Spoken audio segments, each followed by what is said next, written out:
Ms. Underhill, did you need to test your audio?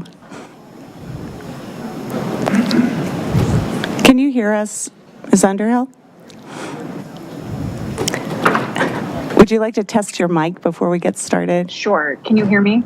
Yes. Thank you. Great. Thank you.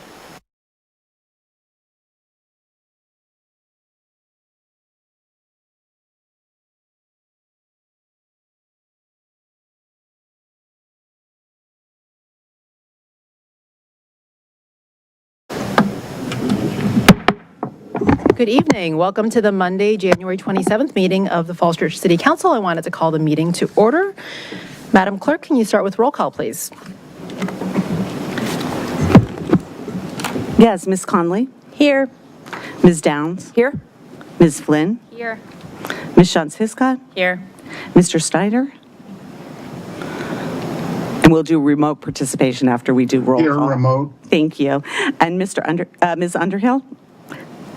Here, remote. And Mayor Hardy? Here. Thank you. Great. Well, let's start with the Pledge of Allegiance. And I noticed that we have some... Can we do the remote participation? Oh, sorry, remote participation. Does someone have a motion for Ms. Underhill and Mr. Snyder to participate electronically? I have slips here. Mr. Snyder, could you please identify your remote location and reason for participation by electronic means this evening? Yes, Richmond, Virginia, advocating for public transit. Thank you. I move that City Council approve electronic participation by David Snyder in this meeting for personal reasons pursuant to the City Council's adopted policy. Do we have a second? Second. Ms. Downs on the second. Madam Clerk. Ms. Conley? Yes. Ms. Flynn? Yes. Ms. Downs? Yes. Ms. Shantz-Hiscott? Yes. And Mayor Hardy? Yes. Thank you. And Ms. Thank Underhill, you. could you identify your remote location and your reason for participation by electronic means? Sure. I'm in Philadelphia, Pennsylvania, and it is for personal travel. I move that the City Council approve electronic participation by Justine Underhill in this meeting for personal reasons pursuant to the City Council's adopted policy. Do we have a second? Second. Ms. Flynn on the second. Madam Clerk. Ms. Conley? Yes? Ms. Flynn? Ms. Downs? I'm sorry? Yes. But did you want to go to Ms. Downs first? I can't hear you. Oh, I didn't know if you wanted to go to Ms. Downs first. It's, yes. Okay. But Ms. Flynn, it's just in not the correct order, but thank you. Ms. Downs? Yes. Ms. Shantz-Hiscott? Yes. And Ms. Hardy? Yes. Thank you. Great, you're in. Thank you for joining us. So with that, let's go to the Pledge of Allegiance now. Given that we have some scouts in the audience, would any of them like to actually join us by leading the Pledge of Allegiance? You're welcome to come up to the mics if any of you would like to participate. Maybe you get extra points for your assignment.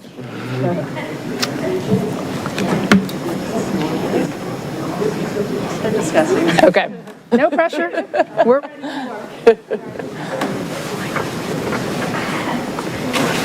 can come to this microphone if you want. Hello, testing, 1, 2, 3, is this thing on? All right. I pledge allegiance to the flag of the United States of America and to the republic for which it stands, one nation, under God, indivisible, with liberty and justice for all.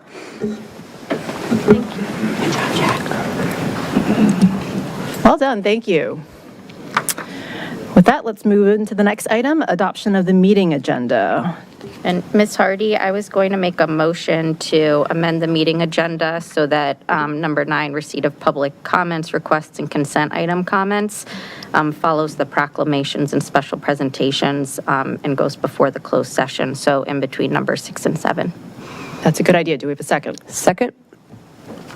All in favor? Aye. Aye. Any opposed? Can you repeat the second, please? Downs on the second. Thank you. I think I heard all ayes, and so the, Should we move oath of office too?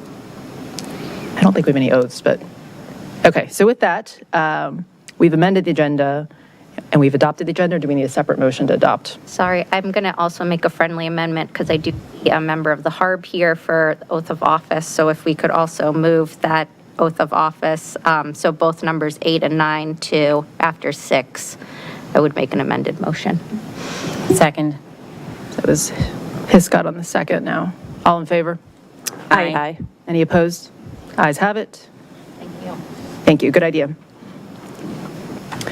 So let's start with proclamations and special presentations. So tonight we are proclaiming February 2025 as Black History Month in the City of Falls Church, and Vice Mayor Sean Hiscott will do the honors. Thank you. Whereas the City of Falls Church wishes to honor the impact Black Americans have made on the city and nation and recommit to reaching for a day when no person is judged by anything but the content of their character. And whereas observance of Black History Month allows the community to reflect on the sacrifices and contributions made by generations of Black Americans as intended by the creator of the celebration, Black historian Carter G. Woodson. And whereas this year's theme, African Americans and Labor, touches on the many forms of labor Black community members are connected to, both free and forced, skilled, vocational, and voluntary, and continued labors to uncover and preserve Black history. And whereas, in recognition of this theme, it is important to remember community members whose labor has helped shape Falls Church into the city it is today. And whereas the city's commitment to quality education reflects its history as a home to premier teachers such as Cato W. Adams, who is remembered as a lifelong educator and a stalwart figure in the lives of young students, coaching regional athletic teams, serving in our nation's military, and fighting for civil rights across Northern Virginia and Washington, D.C. And whereas many local amenities would not exist without the efforts of community members, such as Viola Hudson Pearson, a Tinner Hill resident who led campaigns throughout the 1900s to improve school conditions and extend quality infrastructure to all in the region, advocating successfully for at-home postal service, modernized sewer systems, safer street lighting, and pedestrian access in historically Black areas. And whereas the city is home to the Tinner Hill Heritage Foundation, an organization made up of community members who give their time and skills to preserve the early civil rights history of Falls Church, to honor local civil rights heroes, and to further the ideals for which they stood. And whereas the City of Falls Church wishes to continue discovering, uplifting, and honoring Black history within our region, and seeks to move toward a year-round acknowledgement and appreciation of the contributions of people of color within the community. Now therefore, I, Letty Hardy, Mayor of the City of Falls Church, Virginia, do hereby proclaim February 2025 as Black History Month in the City of Falls Church and call on all of our residents to observe this month with appropriate programs, ceremonies, and activities. And it looks like we have some special guests in the audience help receive the proclamation. If y'all would like to come up and say a few words. Thank you for joining us.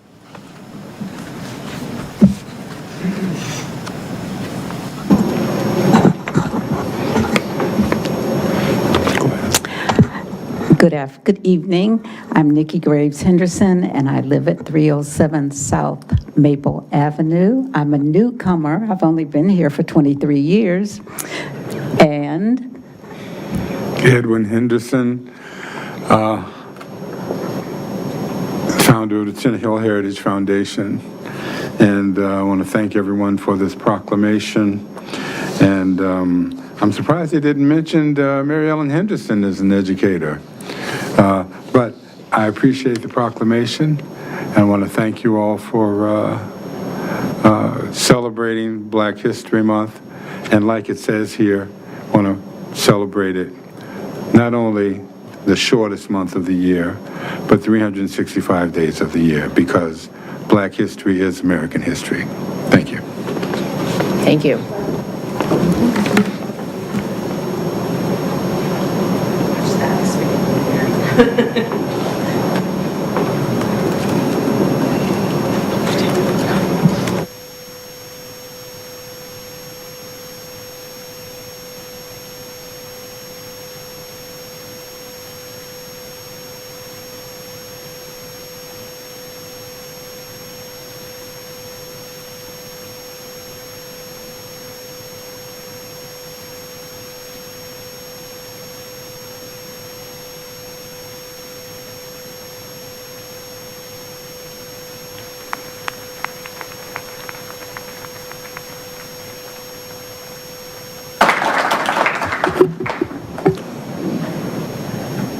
So thank you to the Hendersons and the Tinner Hill Heritage Foundation for another great MLK March. I think despite the cold and icy weather, people braved the elements, and there was a great program afterwards at the Falls Church. So we appreciate the continuing tradition of that.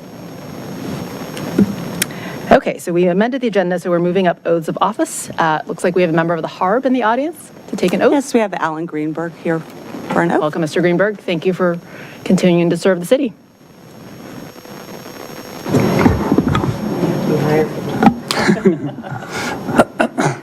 Are you ready? I'm ready. You are ready.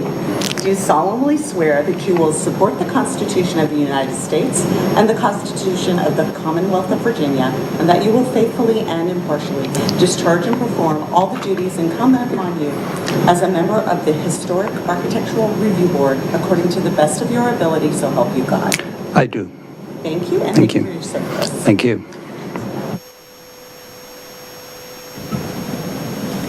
Do we have anyone else in the audience here to take an oath tonight? Okay, well, we encourage you to consider joining our board and commission while we've got that plug. Next is receipt of public comment. Clerk, can you start with the summary of written comments, please? Yes. The written comments since your last regular meeting regarding accessory dwellings, the Urban Forestry Commission provided comments on the proposed zoning code amendments regarding accessory dwellings.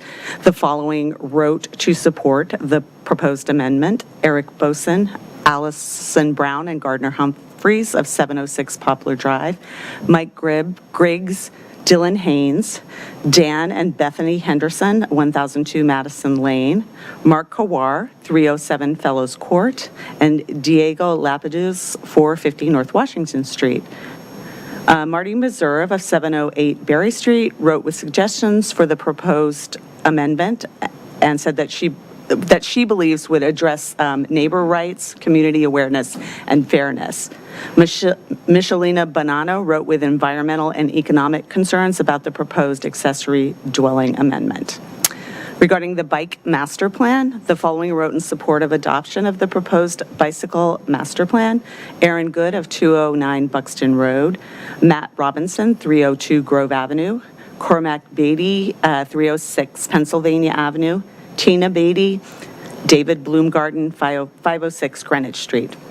The following wrote to request that the 500 block of Great Falls Street be left out of the bike plan: Susan Baker, 521 Great Falls Street, Joe and Judy Bracken, 529 Great Falls Street, Christine Brooks, 527, Matthew Cash, 520, Ryan and Jennifer Davis, 539, Ira Gordon, Jed Jackson, 525 Great Falls Street, Rosalie and Aaron Cosbelt, 531, John D. Lawrence, 528, Evan Lawrence, Sonia Lilrank, 515 Great Falls Street, Cindy Mercado, 519, Victor and Fabienne Moroska, 523 Great Falls Street, Mohsen and Melanie Reza, 533, Sharon Valentine, 524, and the Wolosian family of 511 Great Falls Street.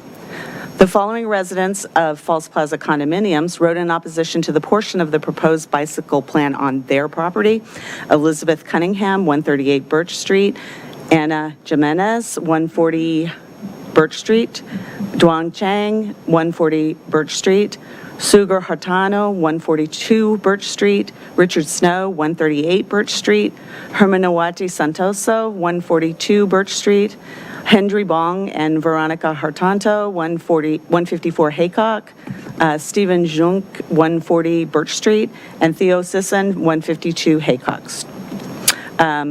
Regarding the budget, Marcia Hertzberg wrote with concerns about the school's proposed budget's impact on the general government budget. And in other correspondence, Concepcion Michelle asked that taxes be used to fix the streets around City Hall. Great, thank you. That was a lot of public comment. So let's move on to receipt of public comment, either live or virtually. Yes, everybody who signed up tonight is in the room. So we're going to start out with Marianne Rawls, followed by Kevin O'Brien. And tonight, 3 minutes, as usual, per comment, so we make sure we get everybody in. And you'll see the yellow light will give you your wrap-up time. My wrap-up time. Yeah. Live before I do my wrap-up time, can y'all hear me? There we go. Make sure you... Thank you. My name is Marianne Rawls, and my husband, John Lawrence, left me off of that email, but I also reside at 528 Great Falls Street. He sometimes forgets. You know, I do have some remarks, but what I'd like to do is to reserve my time and possibly speak later on. So You are welcome to speak during the public hearing, which will happen after, there is a closed session before that, so I'll keep That's this fine. until Yeah, then keep me in the loop. Thank you. Thank you. And everybody has that option. There is a public hearing on the bike master plan tonight, so if you'd like to hold off until then, please let me know. Thank you. Kevin O'Brien, followed by Andrew Olson.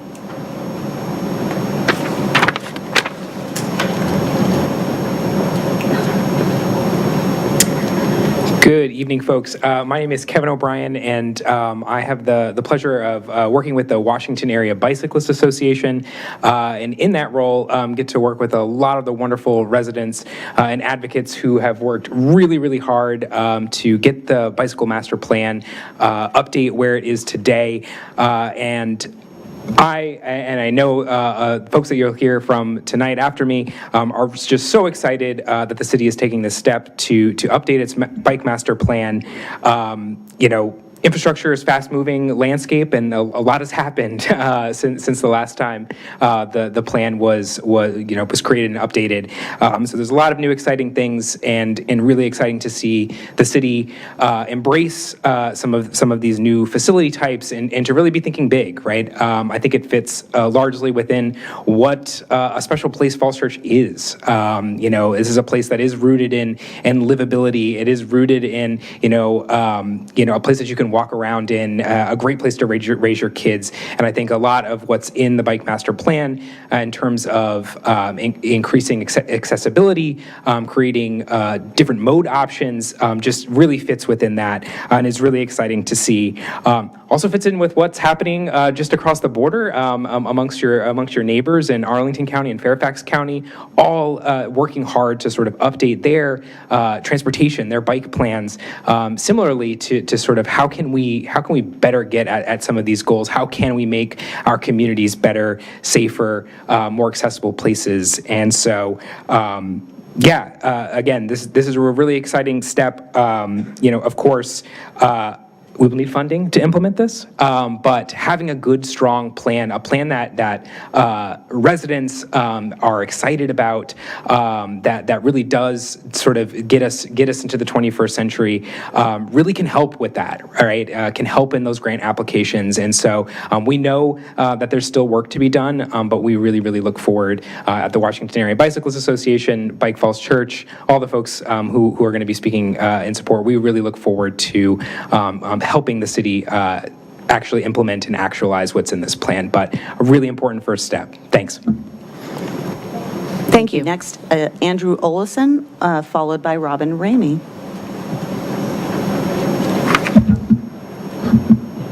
All right. Okay. Hi, I'm Andrew Olson of 615 Lincoln Avenue.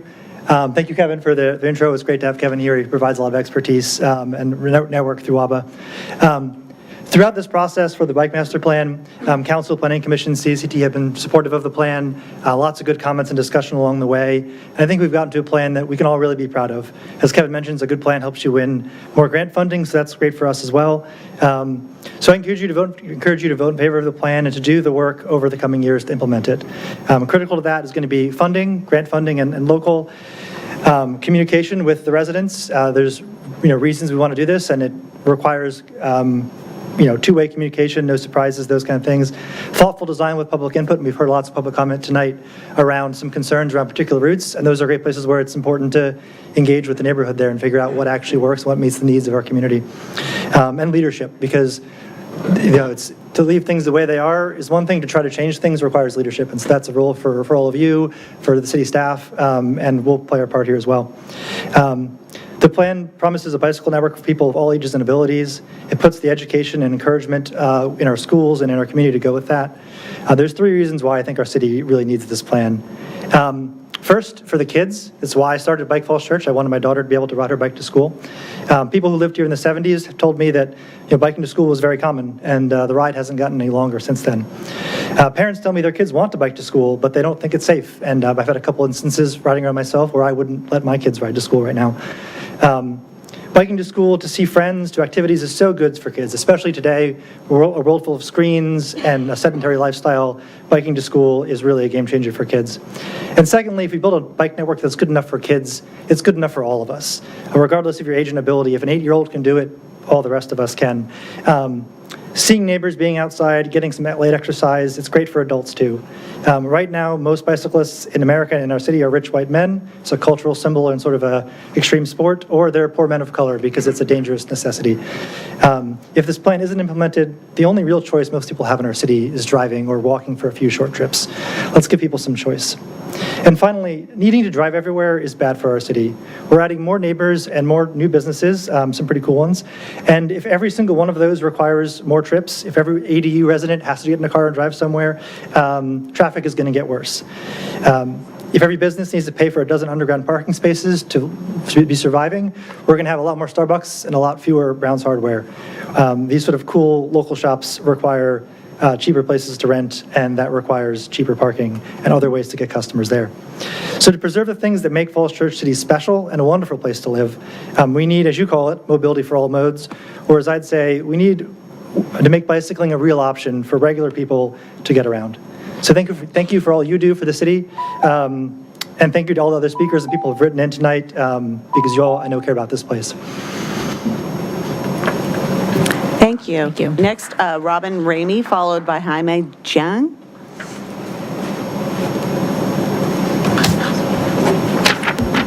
Good evening. I'm Robin Ramey, and I live at 1134 South Washington. I'm here tonight to support the proposed accessory dwelling ordinance. First, I wanted to thank city staff for their public outreach efforts on this project. I was able to attend 5 out of the 6 open houses that were held at the library, and I thought these were really great opportunities to learn and also to listen. And it's also pretty clear to me that the feedback from these sessions was incorporated into the proposal, so thank you guys for taking that seriously. In terms of the big picture on ADs, yeah, I mean, like, we're living through a housing crisis, and it isn't going away anytime soon. Given that the single-family lots make up most of our city's land area, we need to find ways to increase housing density in these residential districts. But of course, we don't want to change the things that make these neighborhoods wonderful and desirable places to live either.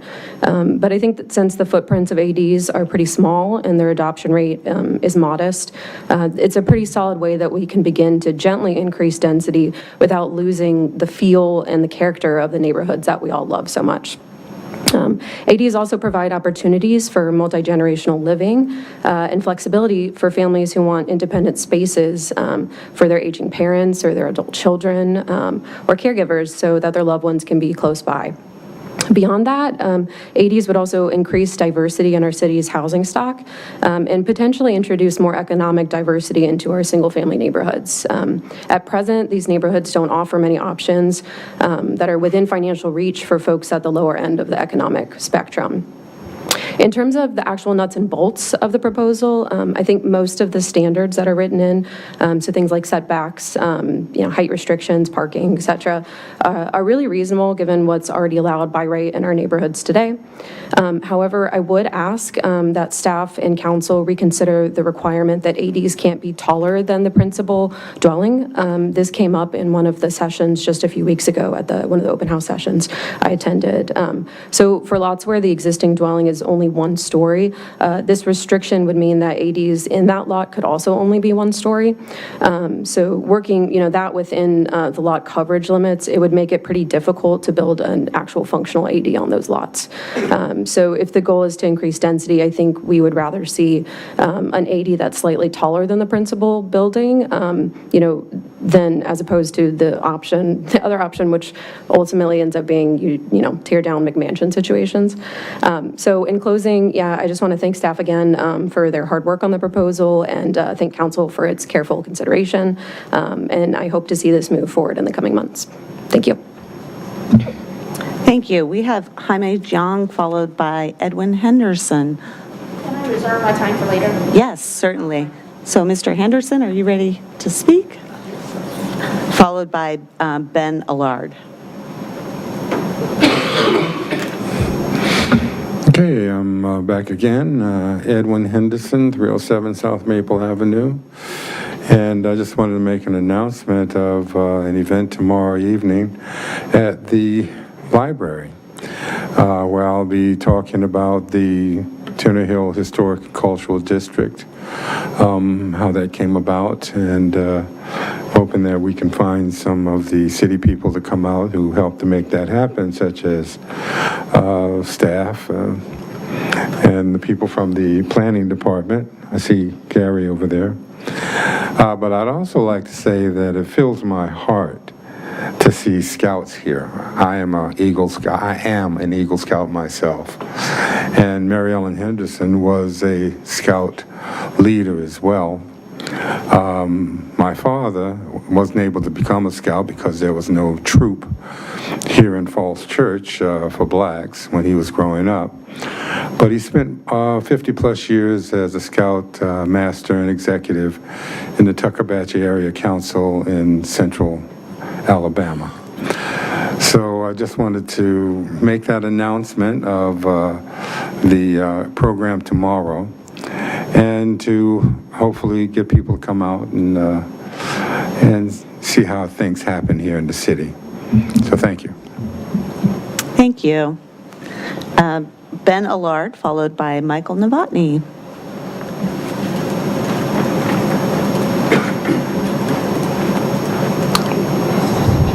I just pressed the green button. Oh, okay, sweet.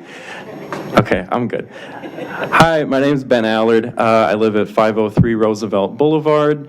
As you can probably tell from my accent, I'm a transplant.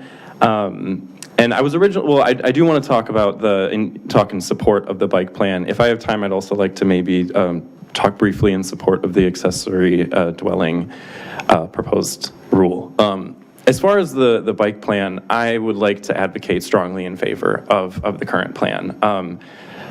I think right now, when across the Potomac we're seeing a very dark vision of how government should not work, this bike plan is a very good example of how government should work.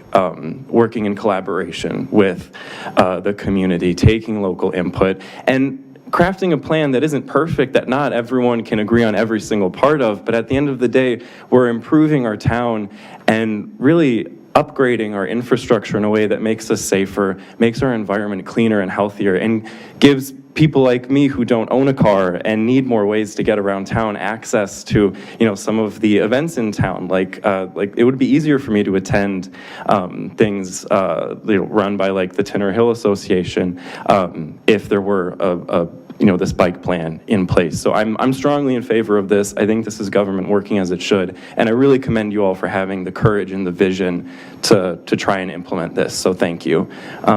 And then if I can also briefly talk about the accessory dwelling units.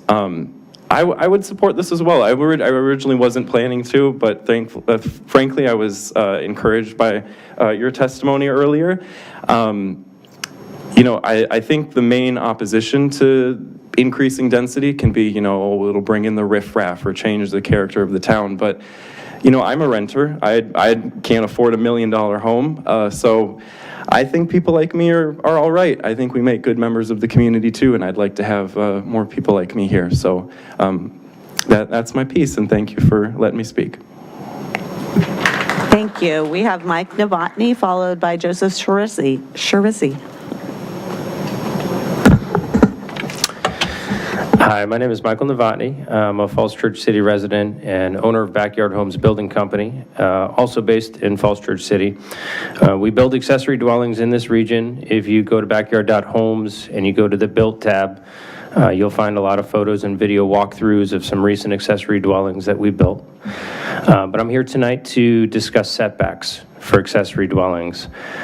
Based on a lot of experience designing and building these small homes for property owners in this area, I believe strongly 5-foot side and rear setbacks are correct and should be applied to all accessory dwellings, regardless of zone. In 2019, when Arlington County adopted accessory dwellings, their staff extensively studied 1-foot, 5-foot, and 10-foot setbacks. They concluded that 5-foot setbacks were the best balance of design flexibility, privacy concerns, and the county's housing goals. And this was up to 25 feet in height in Arlington. Since 2020, I've built about 10 ADUs in Arlington, and in all instances, I believe staff's conclusion was correct. 5 feet has struck a good balance between design flexibility and privacy. I would also say, in fact, at least 2, probably 3 of those builds would never have happened if a 10-foot setback were required. In 2021, Alexandria approved accessory dwellings with minimum setbacks of between 1 foot and 5 feet, depending on height. Arlington and Alexandria are in our backyard, both demonstrating that smaller setbacks for ADUs work. They have not rushed back to change their code. Their systems are working.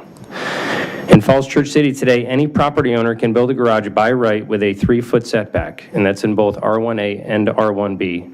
Single-story accessory dwellings are similar in height to a garage. So why would you ask them to set back any more than 5 feet? If there are concerns over privacy with a single-story ADU, ask for a 6-foot privacy fence. Even in a case of a 1.5 or 2-story ADU, smaller setbacks are better, and here's why.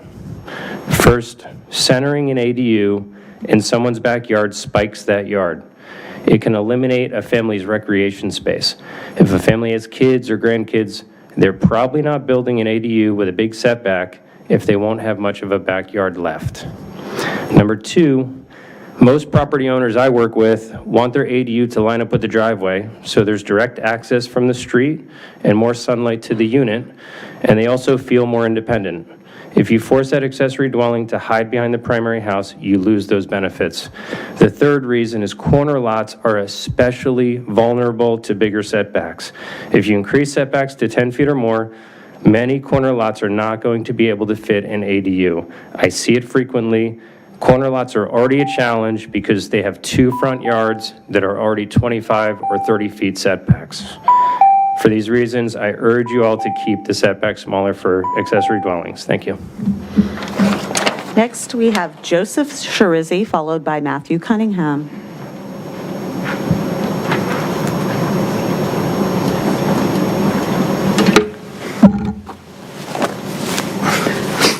Hello, my name is Joseph Shirizi. I live on Gundry Drive in Falls Church. I want to speak in favor of the Bike Master Plan and also in favor of the minimum possible setbacks and most lax possible requirements for accessory dwellings in Falls Church. I think one of the main tests of a free society is how far from home a young child can safely go alone. Quick question for all the scouts. How many of you walk or bike to school? And how many get driven by their parents? Okay, So like about 50-50, right? Falls Church is 2.1 square miles. I don't really think there should be any children here that, other than maybe disabilities or, some reason, every single neighborhood in our city, no matter rich or poor, far away, close to schools, everybody should be able to get to school safely on their own, because that's what it means to have a high-trust society, to live in a safe society and live with freedom, really. So when you think about the Bike Master Plan, to me, a lot of it has to do with getting kids to school safely and giving them the freedom to get around our community safely, and that's really the kind of place that I want to live. I've helped lead several rides for Bike to School days. They actually have them to the high school almost every Friday. These rides, bringing students to the school, can have 10, 20, 30, 40, even 50 students all at once, just taking over the street, all riding to school at once. And it's really incredible when you get these bike buses and you see all these students, taking over, getting to school safely and doing it with a lot more independence than relying on their parents. But on these rides, we need to have adults to keep everybody safe because we're lacking infrastructure. And having adults always on the scene is not a replacement, is not a substitute for infrastructure. Education is not a substitute for infrastructure, and we need to invest in our children and their future safety now.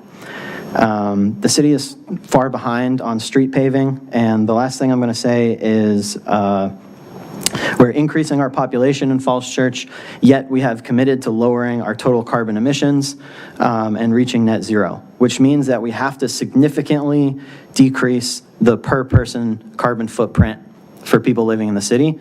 And it is impossible to do that without greatly accelerating how many people are walking and biking to meet their daily needs.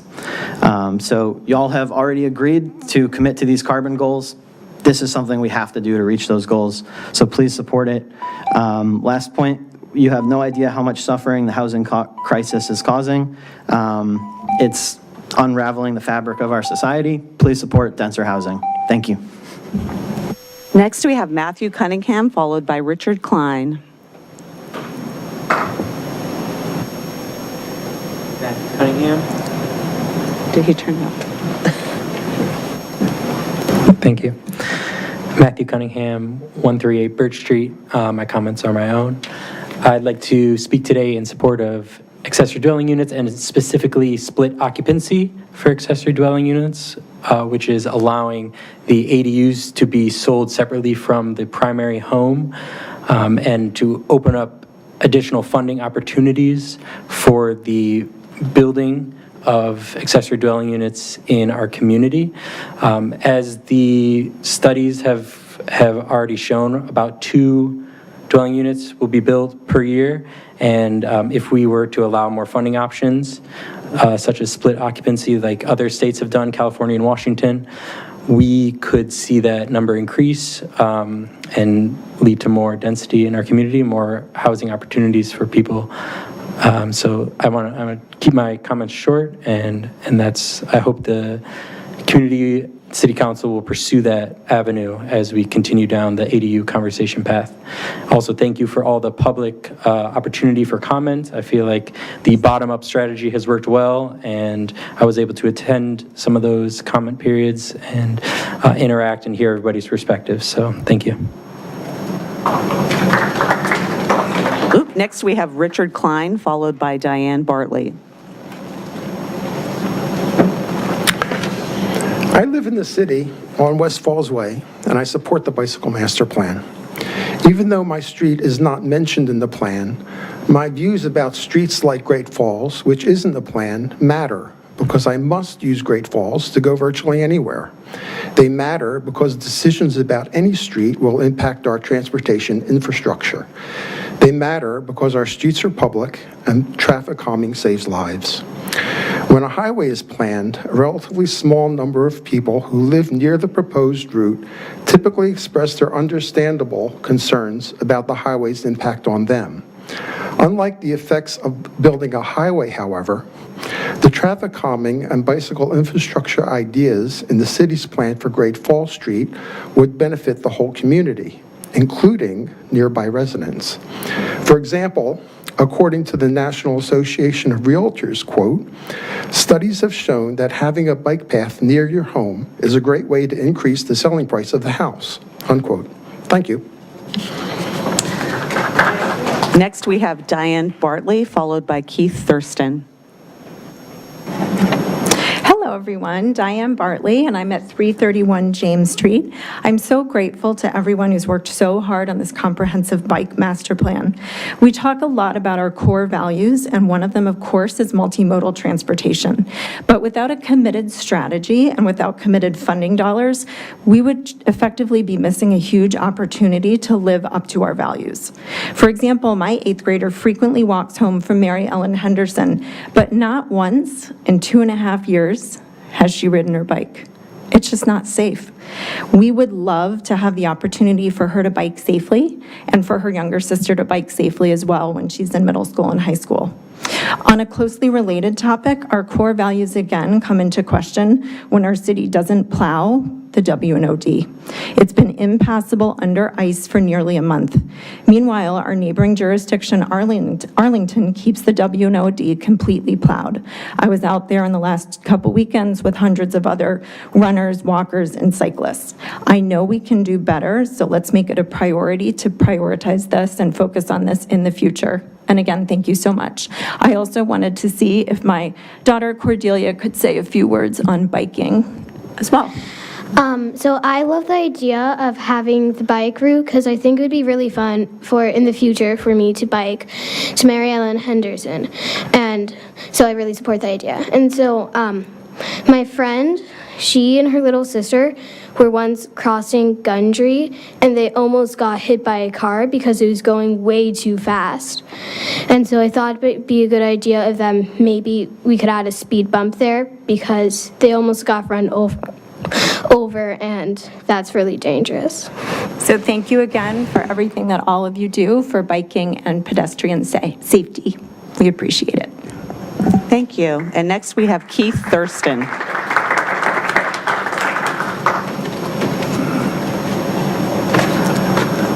Good evening, it's Keith Thurston, 1015 Birch Street. I'm speaking on two issues. One is the essence of the city. We're losing some of the essence of Falls Church. When we lose things like Brown's Hardware, that's demonstrable what it is. Second one on the list is the endangerment of the Falls Church News Press. I think it is part of the fabric of the community. It's very important that that vehicle be there for the citizens. It is a push mechanism communications, unlike emails and websites, which are pull mechanisms. You have to think about it. You got to click on the link. You got to go somewhere and look. Where when you have a magazine or a newspaper, it's a push mechanism. It gets out there. You may not intend to read it, but you pick it up and you read the headline and go, oh my gosh. You open the paper and you read it. So you go to the other pages. If we should lose the home distribution of that permanently, it's a great loss for the city. If we should lose the newspaper of record, that's even a greater loss for the city, because where are those public notices going to go? They have to be published legally. Putting them in the Fairfax Times or the Washington Post is going to be worthless. It may meet the letter of the law. It won't meet the intent of the law of getting to the citizens they want to get to.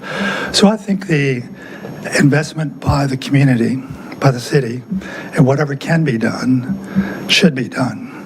It's a modest price to consider what it provides for the overall fabric of Falls Church. Secondly, I'd like to speak on the issue of accessory dwellings, specifically detached. One of my concerns is that the detached are going to invite investor feedback, investor purchases in single-family homes, more so than now. It encourages investors to acquire homes to allow this separate house to be built on the same lot. That will be attractive to the buyers, not as only as a house, but as an investment aside from a house, and could have the opposite of what the intended effect is. With Without an owner-occupant require, it goes further, and it could be an AD in the main house plus the detached AD, providing 3 rental units, property essentially allowing apartments in a single-family neighborhood. The staff correctly identified the increase in value that this brings to the subject property. What they didn't identify was the possible reduced value of the adjoining houses around it because of the impact of that AD, or multiple ADs, if you will. Drastically, it could break down the basic family value zone, single-family zoning code in the city. What I mean by that is that, thank you, it'll be, an LLC can buy the property. You can have sub-owners under the LLC that can break the 2 lots where you cannot see the subzoning underneath that occurred. So you could have actually 3 different owners involved in one LLC. The front owner gets 65%, the back owner, the small property, gets 35%. So instead of a 11,250-foot lot, you've then allowed a 6,000-foot lot or 5,000 foot. In R1B, you break 7,500 in 2, so you have 3,500 square foot lots at that point. Thank you for your comment. We're trying to keep it to 3 minutes for Yes, everybody. thank you. You can see the additional bullets further down that it does create a significant endangerment to the zoning code when you go to LLCs. Thank you. Madam Mayor, that was our final speaker. Okay. And as we mentioned, we will have a public hearing when we get to the bike master plan, so we invite anyone to speak about that then. Thank you for all the public comments tonight. Based on our amended agenda, we are actually going into our closed session with the Planning Commission to receive legal advice on accessory dwellings. And so I guess we'll ask that members of the public sit tight, and we'll try to be back as quickly as we can. Thank you all for joining us. And you're welcome to stay in the room because they'll be going somewhere else. Thank you.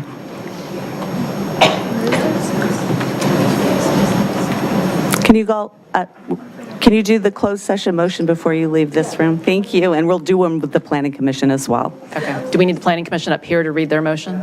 But right from this mic here. Okay. I have the closed session notice right now. So we're going in at 8:16 upon a motion made by Councilmember Flynn and seconded by Scott. and passed by a vote of City Council. Council went into closed session pursuant to Virginia Code 2.2-3711A8 for consultation with legal counsel employed or retained by a public body regarding specific legal matters requiring the provision of legal advice by such counsel regarding accessory dwelling unit legislative authority. Councilmember Connolly. Yes. Downs. Yes. Flynn. Yes. Shansiska. Yes. Snyder. Mr. Snyder, are you still with us? I think he's gone to the closed session. He went. Underhill? Yes. Hardy? Okay. Thank you, and council would be returning here to reconvene in open session. And if the Planning Commission could just maybe come up and use this mic, we'll do your closed session as well.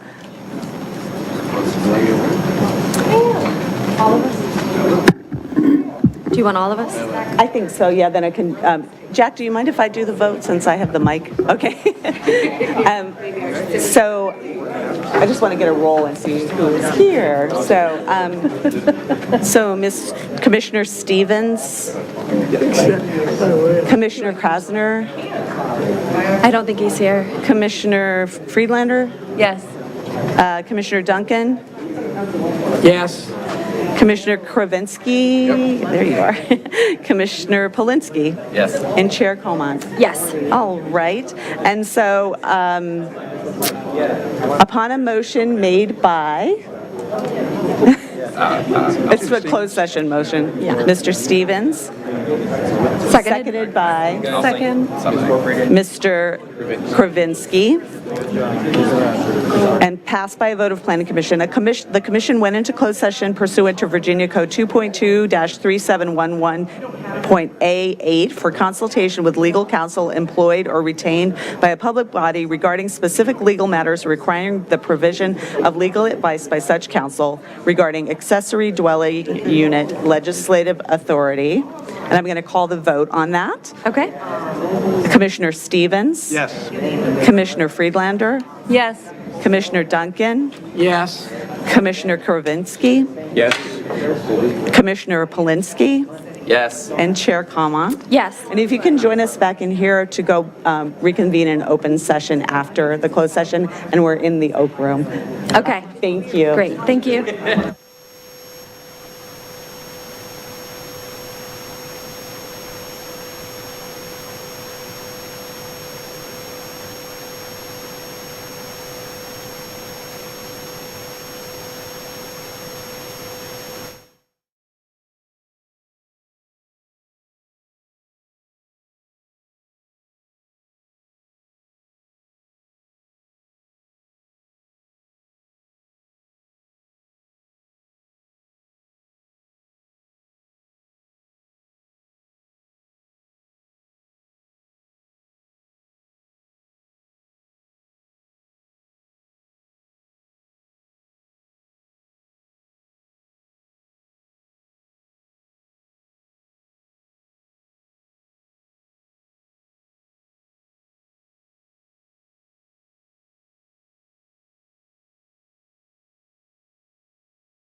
I told Sally, I asked her to reach out to him, so she said she would.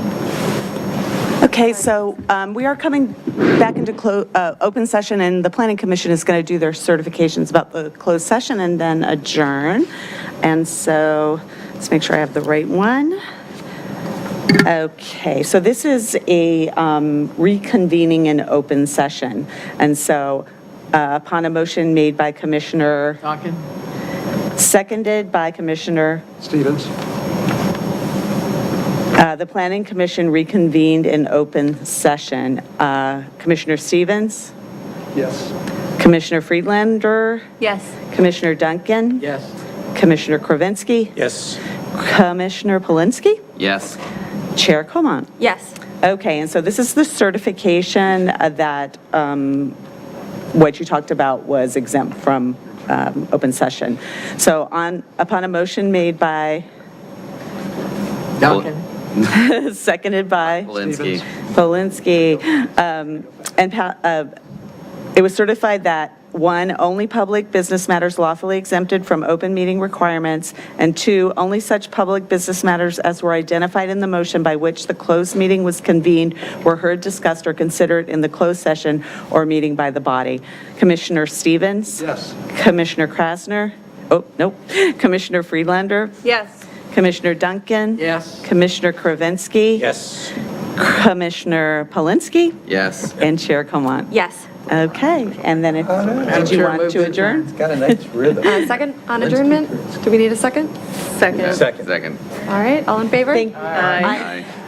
Thank you, Planning Commission, for joining us tonight. Mayor and Celeste, Mayor, this is Cindy. If I could ask Ms. Underhill to speak. She was having audio problems and she sent me a text before we proceed. Justine, did you hear that? And I think she just dropped. We are waiting for a council member to join remotely.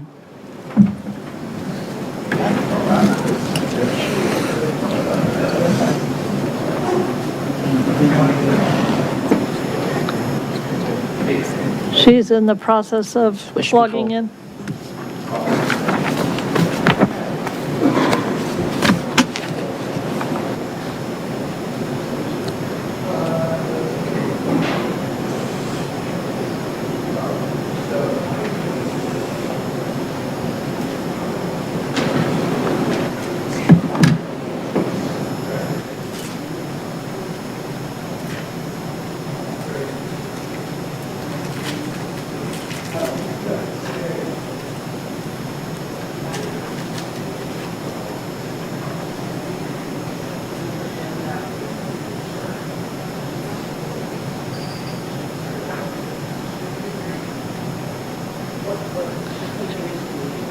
She's rejoining, but I don't have it.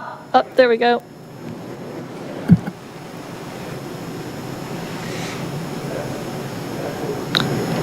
Yes, I can do. All right, Ms. Underhill, we see you. Can we see if you can say something and we can hear you? Sweet rice? Hello, can you hear me? Yes. Yes. Sounds good. Great. Okay, well, let's do our motion to come back in open session. Thank you, everyone, for waiting patiently. Upon a motion made by Councilmember Downs? and seconded by Councilmember Flynn, and passed by a vote of City Council, Council reconvened in open session. Councilmember Connolly? Yes. Downs? Yes. Flynn? Yes. Shawnsiska? Yes. Snyder? Yeah. Underhill? Yes. Hardy, yes. Coming out time is 9:39. We need to do our closed session certification. Upon a motion made by Councilmember Hiscott? and seconded by Councilmember Connolly? and passed upon affirmative roll call vote in open session, it was certified that 1, only public business matters lawfully exempted from open meeting requirements, and 2, only such public business matters as were identified in the motion by which the closed meeting was convened, heard, discussed, or considered in the closed session or meeting by the body. Connolly? Yes. Downs? Yes. Flynn? Yes. Shawnsiska? Yes. Snyder? Yeah. Underhill? Yes. Hardy? Yes. Thank you all. Okay, let's get back to the agenda. And then I make one announcement. Sure. Before the Planning Commission is completely out, I'm just reminding Planning Commission members and council members that a statement of economic interest forms are due on Monday, February 3rd. Just wanted to give you a quick reminder. Thank you for the reminder. Important stuff. Okay, so I think we are back on the agenda. We're on report of the city manager. Well, thank you, Mayor, members of council, members of the community. I'll just have a very brief report. I do want to draw attention to the year in review that was published this past week in the eFocus and will be featured in an advertisement in the Falls Church News Press as well. Encourage people to spend some time with that and just take a look over some of the things that we were able to accomplish over the past year, staff working with community together to accomplish progress in the city. The year in review is organized around the themes of the City Council's strategic priorities of making our streets safer for all of our users, cyclists, people on foot, vehicles, transit. Good governance is a main theme of accomplishments over the past year. Safety improvements. We note in our year in review our traffic calming as well as improvements throughout the city on some of our rapid transportation projects on 16 streets where we've been able to put in pedestrian safety and enhancements across the city. And then being a welcoming and inclusive city, our work in affordable housing, among other things. So wanted to draw attention to that and also thank Maggie Redden, who puts this together and produces the year in review with all of the great photographs. So a big thank you and call out for that. I did want to provide just a quick update on the baseball field. We talked about this 2 weeks ago, and it's been a subject of a lot of community interest. This city's role really is to help the schools accomplish what they're trying to accomplish with the baseball field. The permits for the field itself are all ready to go. There are permits pending right now for the press box and the bleachers, which are associated with the field renovation. Those are being reviewed right now, and those are at the top of our list to get through our approval process. So wanted to provide that update. Superintendent Noonan gave a much more thorough update in terms of the plans for the coming baseball season at the last school board meeting, and we stand by to assist in that. Lastly, I do want to note that our new HR director, Sharon Gibson, started work today, and today was her first day, and we want to welcome her. That's my report tonight. I'd be happy to answer any questions. Great, thank you, Mr. Shields. Do we have council requests? Ms. Conley? Mr. Shields, we heard from one person tonight, and I also heard from another person outside of this meeting about plowing the W&OD trail. My response to my friend was that it is Nova Parks, not us, and we don't do that. And then she said, but Arlington plowed the trail. So I'm just wondering So what I the will status is follow there. up with the Park Authority. They have their maintenance shed that's right there in the city of Falls Church, and they have informed us that they do plow the trail. And I did see that they did have equipment out. And I think what happened is that they did try to plow it after people had already walked on it, and it had sort of frozen in place. And once that happened, they had a hard time getting through the ice. That is my understanding of the situation, but I will look into it to get more information. That's what I know right now. Thank you. Vice Mayor? You good? Thank you. I just had a couple quick follow-ups to previous follow-ups. I just want to make sure I understand where we are on schedule for 3 different things. The first being the W&OD and the Dominion update. Like, what's the latest and greatest about when Dominion's going to fill in the holes and get the poles? And Right. obviously things are weather delayed too, but if you could give us an update on that. And then also the bike shelter structure supposed to start. Again, I'm sure there's snow delays, and then the geothermal schedule. We heard something happening last Sure. Wednesday, so I know there are things that Okay. are in the works, but if you could just give a quick time frame update for those things, I'd appreciate it. So I'll start with that. The project at the community center is underway, and they're, I think, making good progress with the geothermal wells that are being dug right now. That work did continue on through all of the freezing weather and was not delayed. The bike shelter, moving to that has stopped completely. The silt fence went up, but all of the work on that has been delayed because of the freezing weather. And then the polls on the WNOD, I don't have the latest on that. I know we're working with Dominion on kind of what the new solution for lighting will be. Ms. Messer, do you know? Yeah, our project manager is working with Dominion to fill the old holes to make that safe. And as of last week, the right-of-way of the new design was under review between the Dominion unit and our engineers. Would have to follow up on a specific timeline for when that review will be finished, but it's progressing. But it did require a full redesign for safety of the energized. I'm sorry, I just didn't hear it. It required a full redesign for the safety. Is that what you just said? They had to, yes, and they have to relocate them. And that is as a result of the Dominion's initial design work and approval. Thank you for those updates. That's all I have. Follow up on that. So if they're relocating them for the holes that are there still, whose responsibility is it to fill those if like they're not doing anything? You know what I mean? Like, It's what is that going to get done? It's Dominion's work, and our city project manager's working with them. And I saw an email end of last week for them to get it scheduled and fixed immediately for safety. Other council requests? The cold weather has made everything slower.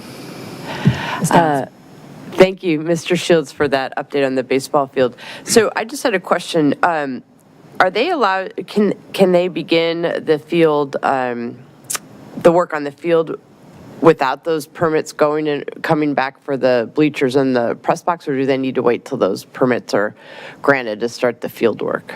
So my understanding is that the school's preference is, once they kind of looked at the overall site layout, they wanted to get the press box and the bleachers in that, I think, that third baseline fence, at least get all the materials there so they're not driving a crane over the brand new turf field. So they wanted all that stuff in place before they dig up the field. So that's the sequencing. That's the reason why the bleachers and the press box sort of became a very high priority in the critical path for this project. Okay. So that's my understanding. That's interesting. So probably the permit should have gone in first for all right, I don't want to get, I'm not going to point fingers or anything, but it's interesting. So you're saying that they want to do the outside work before they actually start the actual field. And okay. And so, no, I defined, yeah, so maybe the permit in the order that the school submitted it should have been different. I don't know. And if I've misstated it, my goal is not to make news, No, I know, no. I'm more questioning on the school side. Maybe the permits should have been maybe submitted in a different order. But anyway, regardless, so the schools know in terms of those permits pending. So if anything, if there's any hiccup, you guys are very in close contact now with, right? So just knowing that they can't really get this started till all those permits are done. So you said, I appreciated your email today about just making sure that it's really, a top priority once those permits are, in and everything. That's right. Okay, thank you. And the other question I had was, our Public Works wants, we still, in our street particularly, we still have a ton of leaves. So once that snow melts, they'll be doing another pass through, or? That's right. Okay, Yeah, all right. We'll do the final, go through the city and get the last of the leaves up. Great, thank you. Ms. Underhill? Thank you. I just wanted to get clarity on a question from before. Do we have the equipment in-house with DPW to be able to plow the WNOD trail? So we do not. We don't have that in our scope of work, and we don't have an agreement with the Park Authority to clear the snow from the trail. So it's not something we're currently prepared to do. It has been my understanding that the Park Authority does do it. That's my understanding of the status quo. Okay, so Nova Parks does do it. We don't even have like a snow plow or anything that could plow the WNOD. Well, let me just say it's not in our plan of operations, and we don't even view ourselves as having permission to do it. So that it's not something that we are currently set up to take on. Gotcha. That could change. So I mean, that could change in the future. I'm just describing the situation today. Okay, so there's a legal question there as to whether or not we even have the authority. But then, how does Arlington clear their side of the WNOD? Do they just do it without legal authority, or is it that Nova Parks is clearing it in Arlington? I'm going to guess that they have made an arrangement and took on that responsibility in a planned way, and they budgeted for it and resourced for it, et cetera. We haven't done any of those things. It has been my understanding that the Park Authority was going to take it on. That is what they've told us in the past. Okay, interesting. Thank you. I mean, I guess it would be great to follow up on that with the Park Authority and see what their plans are, or if there's a way to partner with Arlington, if they have the equipment to do it, if they could just extend it by a little bit more than their borders, and we could reimburse them for that. And so that would be something that we might end up budgeting into our yearly budget. The other things that I was wondering, I know we had some water main breaks. Do you have information as to when we repair the roads after a water main break? Is that coming out of the pavement budget, or is that the utility budget? So that's Fairfax Water's responsibility to repair the roads after a water main break. So the city does not do that. Okay, so all of that, so we're not losing money from our paving budget whenever we have a water main break, or Fairfax Water accesses the utilities. That's correct. And they do a temporary patch in the winter, and then in the summer they come back with a permanent patch, which is, meets the city's specifications. Okay. In terms of the patchwork that's going to be done on the areas around City Hall on the roads, is that coming out of the paving budget? I know that that's sort of a temporary measure to hold us until the Great Streets Plan comes into place. Yes, that is out of our paving budget. Okay. Does that throw off other things from that? I guess we have a list of roads that we were going to take on. Does that throw things off? So I'll check in terms of if there are any direct consequences that we need to communicate out. I'm not aware of that, but I will look into that. So I don't have, I need to get more information on that. Okay. And then I guess to circle back, and this will be my last question, do we have a liaison to Nova Parks that we can check in with to see what the status is if they plan to do snow plowing on the WNOD trail in Falls Church? We do, and so we'll follow up with them to get clarity on that. We also appoint two board members great. to the Nova Exactly. Parks Board. Mm-hmm. We have two board members that represent us on the Nova Parks Board, and so if this is something that we care about, we can certainly ask our boards to represent that point of view. Great. Thank you. So I also had a paving question. I think all the paving questions are indicative of the feedback that we're hearing from the community. I know that we had some patchy spots around City Hall, but especially with the snow and ice, I think it's really accelerated the deterioration. I think staff is planning to go back out there, but we appreciate the early patching work and probably more to come, I think, given the road conditions. I had a question on Gresham. So at my office hours last week, the HOA came out and they reminded me that it's been 3 years since the light has gone out at Gresham and North Washington. So I sent it over to staff to kind of figure out what the latest is. I know that it's going to be included as part of the Smart Cities work, but their concern really is if that is more than a few months out, they really would like an interim solution given that they've waited 3 years, which I find is a reasonable request, given that we've asked them to sit tight for 3 years. So unfortunately, the Smart Cities solution is the interim solution, and that's the one that, it's still difficult, and we're going through the process of getting that new equipment installed, but that is the interim solution. The permanent solution is the North Washington Street entire streetscape project, and that's, several years out. And so how quick is the interim smart city solution? Cindy, do you have the latest on that? I will be having our meeting next week, and I'll get an update with our smart city. They were doing the design work based on Arlington's agreement to do the polls.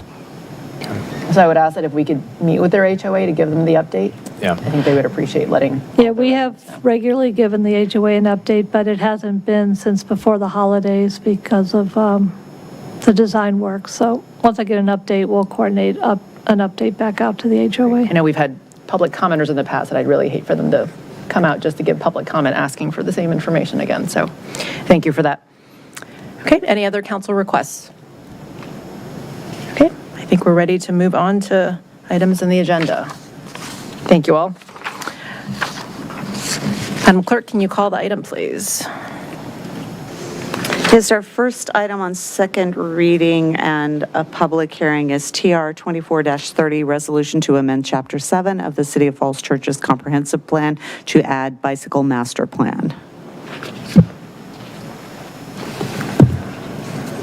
So our lead staff planner, Carrie O'Danina, will provide the staff report tonight, and she will go through some of the updates to the plan since the council last saw this back in the fall, including the comments from VDOT. And we look forward to moving forward ultimately with implementation of the plan. There were comments tonight. One of the things that I think is very clear in this plan that the getting safe routes to our schools has always been an organizing principle of this update to the bike master plan.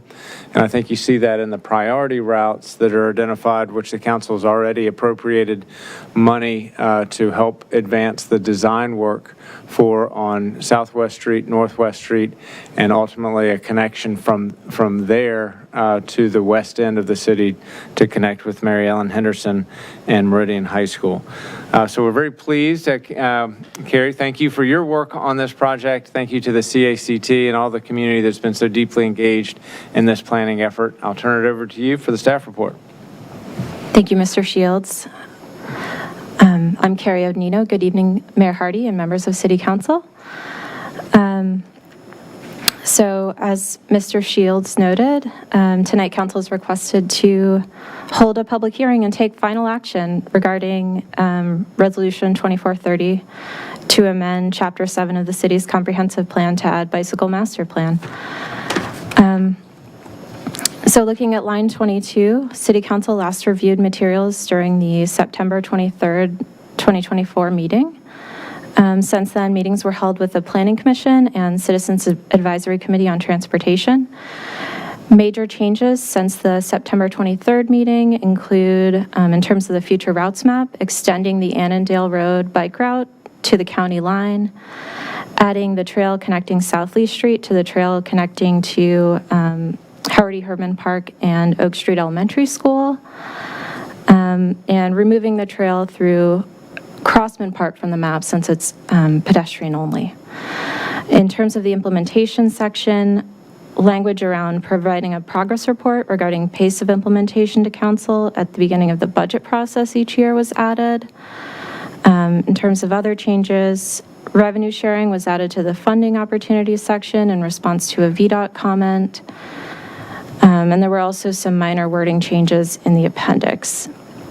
In terms of procedural steps for the comprehensive plan amendment to process the bicycle master plan update, City Council initiated the comprehensive plan amendment by resolution on September 23rd, 2024. Additional advertising was put out for the Planning Commission and Council public hearings, and Fairfax and Arlington County were notified of the comprehensive plan amendment on December 23rd, 2024. The draft plan was routed to the Virginia Department of Transportation for a 100-day review period in late September, and comments were received back from VDOT in early December. Final consideration by City Council is requested tonight. And starting on line 113, a comment response table is available by topic. In terms of the map of future routes, that map is an out-year vision for a connected and complete bicycle network. The network was developed using the principles of connecting to regional networks, connecting priority destinations such as commercial areas and neighborhoods, transit facilities and schools, connecting to designated bicycle routes in neighboring jurisdictions, and connecting islands of low-stress streets. Now looking at conceptual design on line 177,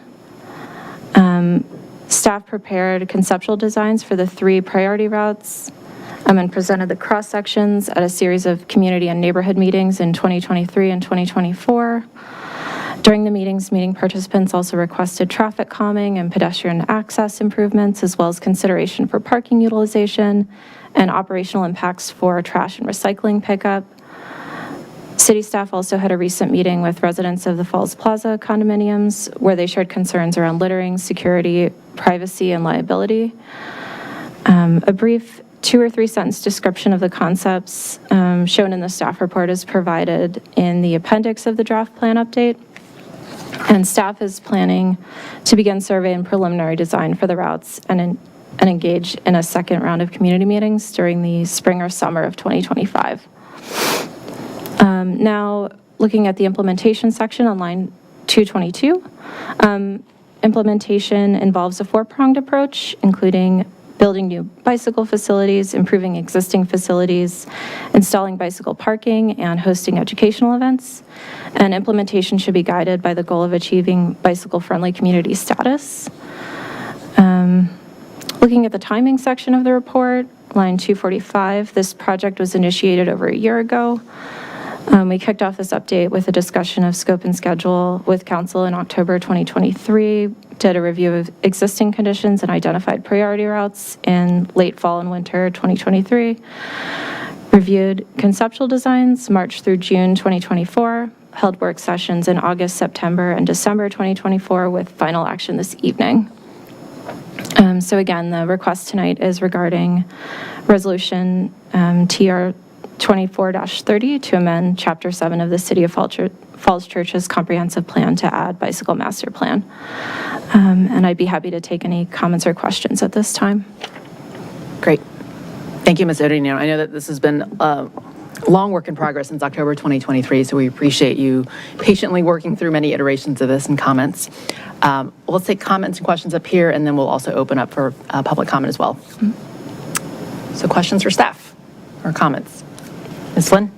I have 2 questions. The first, on the safe routes to schools, can you just give an update as to where things rest with the condominium associations?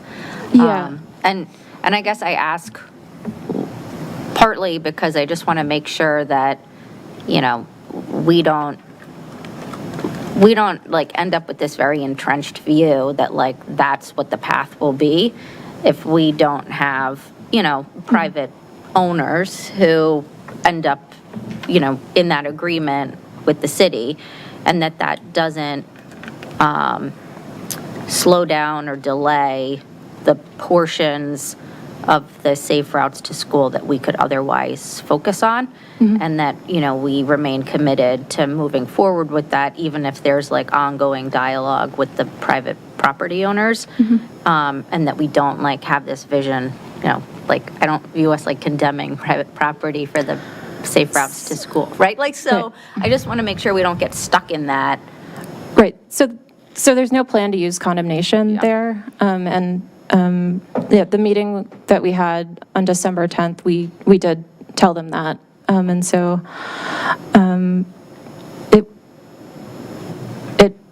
staff felt it was like a pretty respectful meeting, and if it doesn't work, it doesn't work. And we want to do survey to see if there's something that could work for everyone. Okay. But we're still pursuing like the other aspects of that route in the meantime. Like, we're not holding up the eastern portion of the safe route to school while we're having the conversations of the western portion with the condominium associations. So we haven't started work on the design for the other part, no. Yeah, I guess I'm just saying I would want us to move ahead with the design and that we don't hold the design pending those like conversations or negotiations, because there are at least aspects of that route that it seems like we should be able to accomplish. I would plus one that, I think, to unbundle them. I mean, I know we all have to deal with Mr. Tire as well, because there's private property that we then have to solve on both ends, but I would try to tackle where we can get traction. And I think that'll then create more demand on the western side too, once you have people biking through the area that we can solve, right? But overall, I think the east-west route is continued, at least in my mind, the top priority. I think we see that it can be done. I think the other ones will be easier too. Right. Okay. Thank you. Sorry. Continue. No, that's fine. And then my other kind of question, comment was, we've all received the ongoing concerns from the Great Falls Street residents. And I guess I just want to understand where we are with that. I took us to, the plan identifies those routes, but I took us last time to put off, what the conversation would be in fiscal year 2028 to 2030 in terms of whether we would actually pursue that given, whatever current priorities are, what it is we've managed to accomplish with this like first set of priority routes.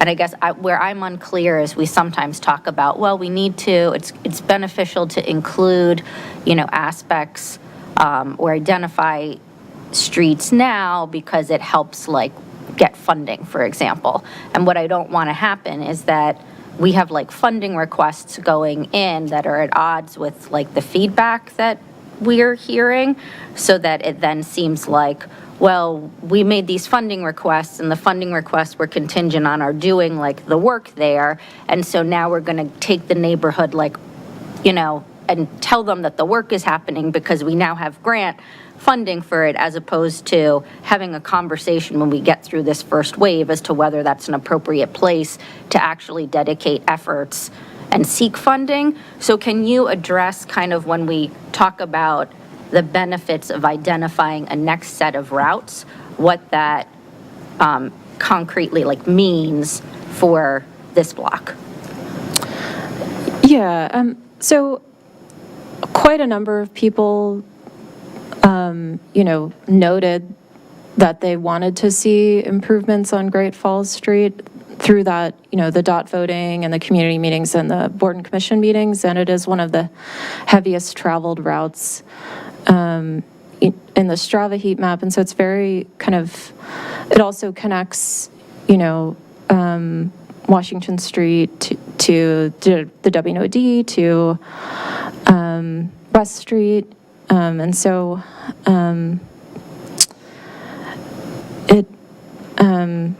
there was a desire to kind of keep it on the list to look at later on. And it was, and I think what we would do also, I think what the plan stands for is that we're going to be focused on the east-west corridor to connect up with Meridian campus. That's the top priority, and that's really what we're going to be working on at least through FY28. And so what the plan states is then after FY28, we'll reassess what the next priorities are. We've pre-identified ones that we think from a planning perspective are important for the network and also reflect the comments that we've gotten. But the language also would say we will reassess at that time because we don't know exactly what the world is going to look like in 2028. So there would be an opportunity to reassess those priorities. If your question is, are we going to charge out and get grants today that are going to predetermine that we must do things on Great Falls, we're not going to do that. We also need to, before we put grant applications in, we need to get council's endorsement of those grant applications so there won't be any surprises on the grant front. Right, and so that was my next question, was that before Great Falls would be included in any grant proposals, that would have to come to us for approval. That's right. Before doing so. Okay. And it could also, my understanding is not necessarily bike, it could also be wider sidewalks or traffic calming that the grant money would be used for in Great Falls. That's right, and I don't want to get ahead of ourselves, but that's the way when we apply for grants, we try to give ourselves as much flexibility as possible. Right. But in any event, we'll check in with council before we'd make such grant applications. Okay. I think, And then some of the comments, and, you know, I've raised this comment consistently too, in terms of my own concerns on Great Falls, like knowing that stretch of road very well. In terms of, like, you know, the narrowness of the stretch that has the wall with the park kind of trail on it, and then trying to, you know, get cyclists onto the W&OD trail where it's somewhat parallel between North Washington and the you know, like you could get on the trail and you'd probably want people on the trail instead of like on Great Falls between North Washington and the trail. But the concerns have consistently come up about, you know, traffic enforcement, the speed of vehicles, and then the heavy vehicles, you know, which are not supposed to be on Great Falls, but consistently on Great Falls. And so, you know, in response to those comments, can we do something more in terms of traffic enforcement or the heavy truck limits? So we're certainly trying to do that, and I think we always understand that there's a design element to traffic calming and there's an enforcement element, and the two have to work very closely together. And I think our police department, our leadership in the police department is very committed to that. other questions or comments for Ms. Odonino? Ms. Connolly? First, I want to say thank you because you started this a long time ago and have been through a lot of iterations. One of the things I find really interesting when I read the clean copy of the bike plan and then I look at the staff report, there's sometimes more in the staff report than is in the clean copy of the bike plan. You know, the how we're going to implement what's in the master plan is in the staff report. So they really do go hand in hand, which sometimes I think for community members is a lot to figure out, now what am I actually looking at and what is the thing we're going to focus on? So in regards to Great Falls, looking at their concerns, you know, it came up before it was up. We had something about Great Falls that made the neighbors really uncomfortable. That doesn't appear to be in here anymore.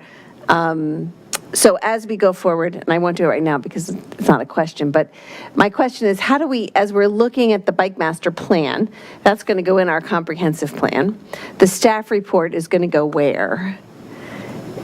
Is that going to inform what we do with our first set of steps? Is it? And I'm thinking specifically, if I look at the staff report.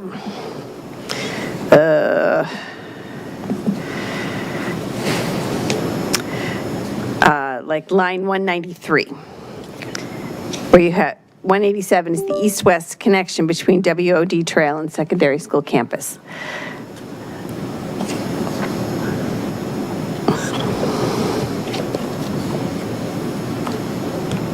That specific thing is not listed in the Bike Master Plan, correct? Right. So as I've tried to explain to people, I've said we have like the plan, and then we have the plans, and then we have what actually is implemented. So there's sort of different levels of how all this works, right? Right. Okay. So the plan that's in the staff report on line 187 and beyond, that's being worked on right now by engineers and planners to come up with the exact details of what's going to happen in those areas. So, not currently, but we will soon. Once we approve the Bike Master Plan, then it will, that's what Ms. Flynn was just asking about. Okay. But those two things have to keep talking to each other. The staff report and what we approve as the Bike Master Plan. And we're going to hear more, or will we hear more about the implementation then that's in the staff report? So they would then become sort of their own project, and we would do sort of like, outreach by project. Got it. And the same thing will happen with the Great Falls neighborhood and the other three that are listed as the top priorities, that when the time comes to deal with those, we will do outreach, we will figure those plans out so that they're more than just some ideas on paper. They're actually going to be very specific and shared with the community. Correct, yeah. Okay. Thanks. Can I ask one follow-up on that? When that happens, you know, when we were just talking about Hillwood and traffic calming and like what the city could do for light and heavy solutions and having to go through neighborhood traffic calming for that, for block approvals, when we come back around in fiscal year 2028 to 2030, are we thinking of the same, like, is it the same process in terms of like a neighborhood approval? Or is it just our decision of like, are we pursuing these routes, wherever they may be, at that point in time? And then a conversation as to like input on that decision, if that makes sense.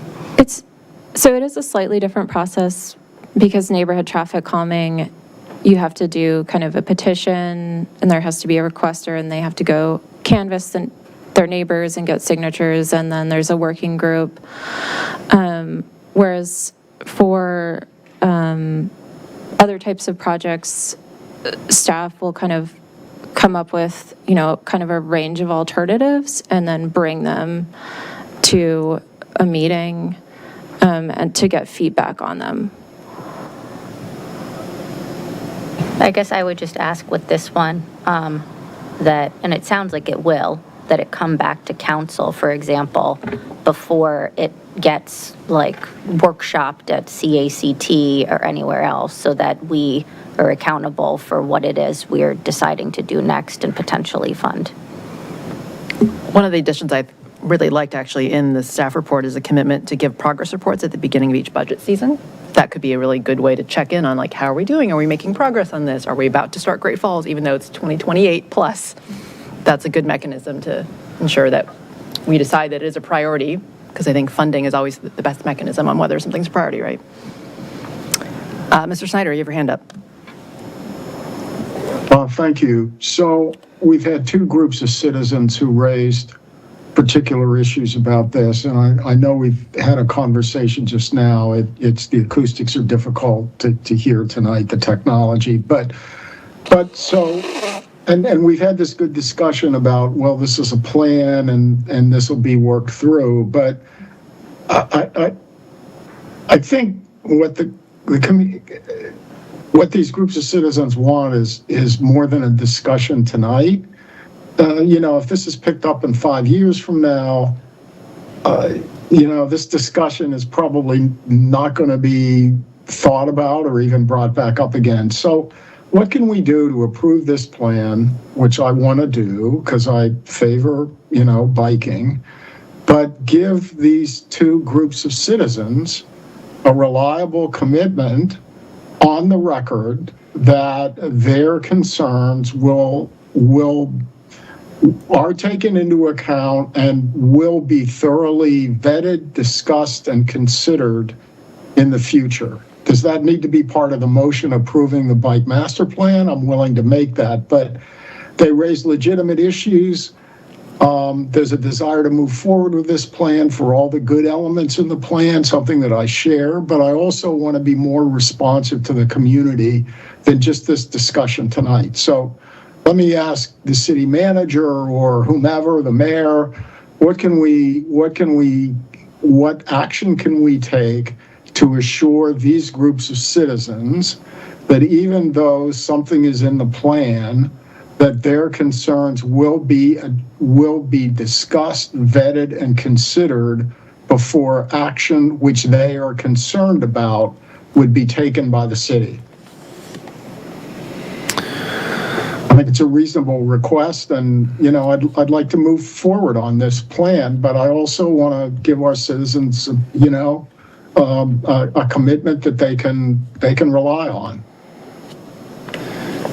So, city manager, do you have a suggestion, or the city attorney, if she's there? You know, what can we do here to make it more formal, the discussion that we've just had? So just a few comments. In the implementation section of this plan, it does lay out the steps of getting public input before elements of this plan are implemented. So that is already articulated. And that is the city's practice. Whether it's the neighborhood traffic calming program or any other changes to the street, we always do consult with residents so we understand what the impacts are, and then make adjustments to the plan so that it's something that residents support.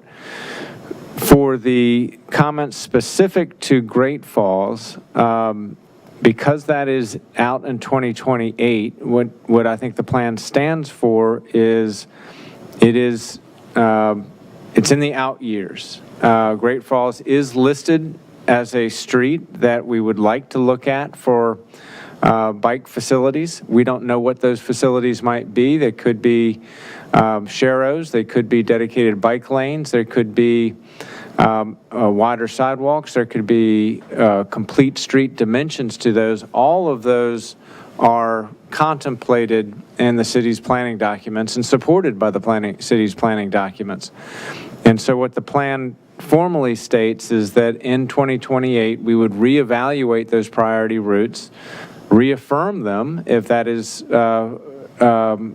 the desire in 2028, or identify other priorities. All those options are formally in the plan as drafted.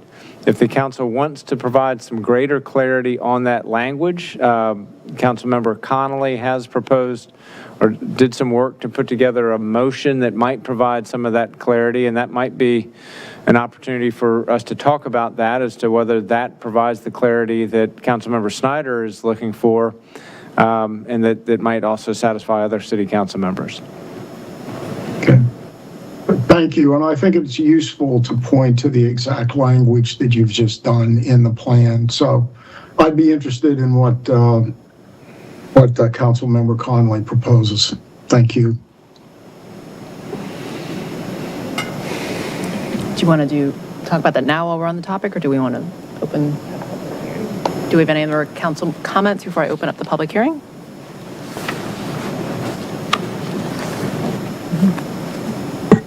I just also wanted to extend my thanks to Carrie and the crew for working on this, and just to reiterate that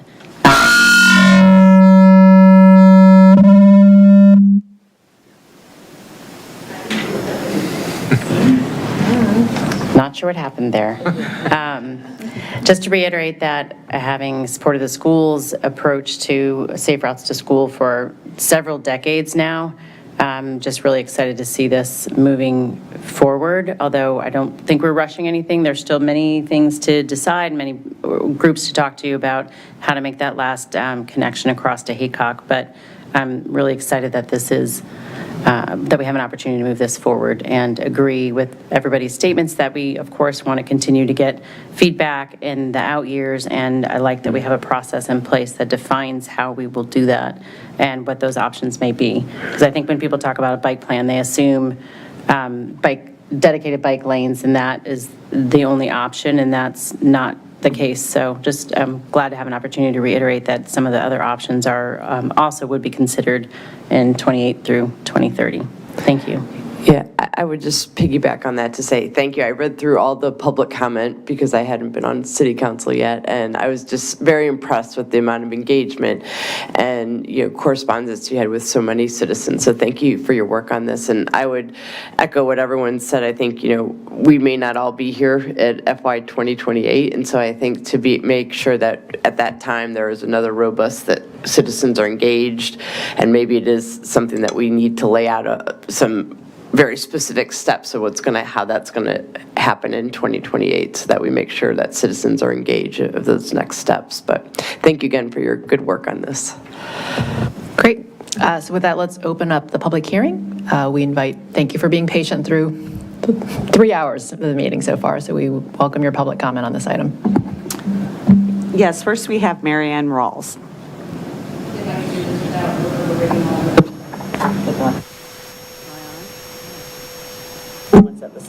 There we go. I'll be honest with you, you have a record in front of you from the folks in the 500 block of Great Falls Street. I understand from this discussion right now that Councilwoman Connolly has a memo, some changes, or whatever it is. I don't know what the process is here, but I'm very interested to hear what it is that she has to say before I would say anything. Is that possible? Sure. Okay. Sure. So I was going to propose this as an amendment to the text once it was put as a motion to pass, but I'll read it now and then we can do that later. Could we scroll it to maybe that section of the bike plan? It's on page 37 of the bike plan, in the lower right-hand corner. Yeah, that one. Right.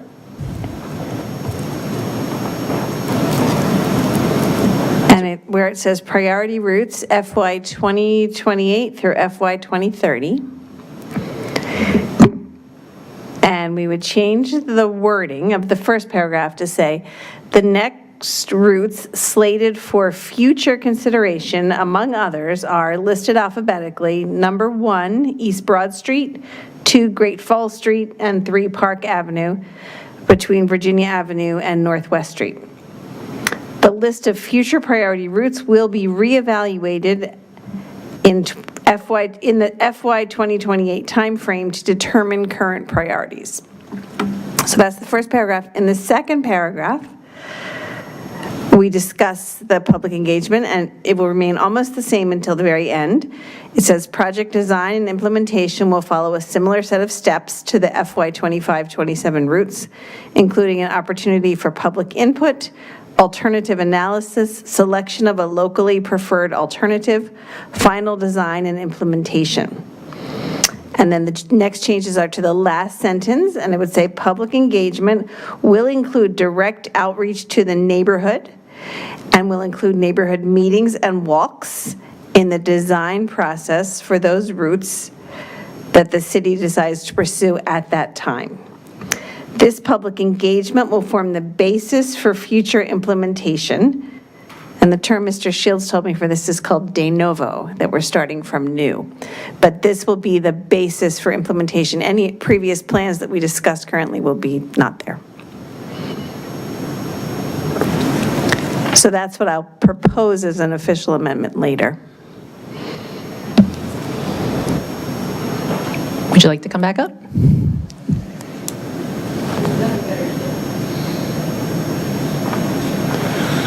There we go. Thank you for your time and your patience. If that is indeed the process going forward, where you do reach out to us specifically, with all due respect, there was public outreach, I'm sure. None of it was to the folks who live on Great Falls Street. If the process will be that we're essentially starting at a clean slate with respect to all of these projects or any other ones that the council designates or considers might be a priority, then we will go forward at that juncture. Thank you. Thank you for your comment. Do we have others? Yes, we have Jaime Jiang.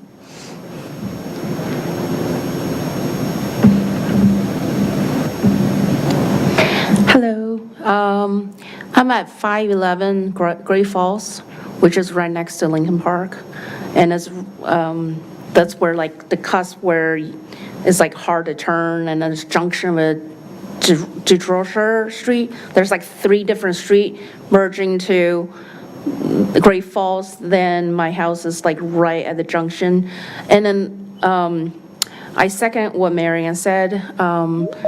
Maybe try to reevaluate, because my concern is really safety for the bikers, because a lot of cars go through that street. For example, if my daughter is riding a bike and she kind of like tilts a little bit, somebody could hit her right away. Like, I'm just concerned with that. Like, if your bike lane is next to heavy traffic, then you don't allow any mistakes, because you can't fall or tilt any other way. So that was like really my concern, for the safety of the bikers. And after you pass my driveway, literally, there's no more give. There's just one lane traffic. There's no even a place to park. So that's where people have to merge and that, Great Falls is very busy. So I would say that's a very big safety concern, I think. So, well, thank you for putting the work to look at it again in 2028. Thank you. Great. Thank you.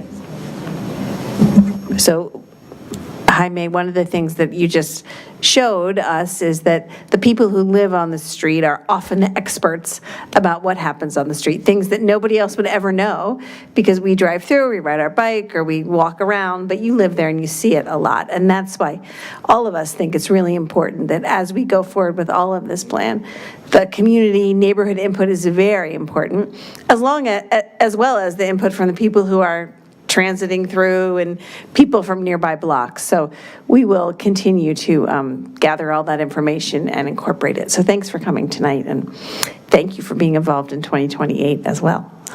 By then your daughter will be saying, bye mom, going, see ya. Do we have any other public comment slips? That was it? Okay, so I'm going to close the public hearing unless I see that there's public comment. Okay. Do we have more council discussion on the amended language as Ms. Connolly proposed? Well, I'll just say, I do support the language that Ms. Connolly proposed. We did receive quite a few letters from neighbors on that street, and I've talked to several council members that we also received interesting feedback from Andrew Olson, who talked this evening, who gave public comment about his preference not to pursue Great Falls because it's a narrow street and he thinks there are better alternatives.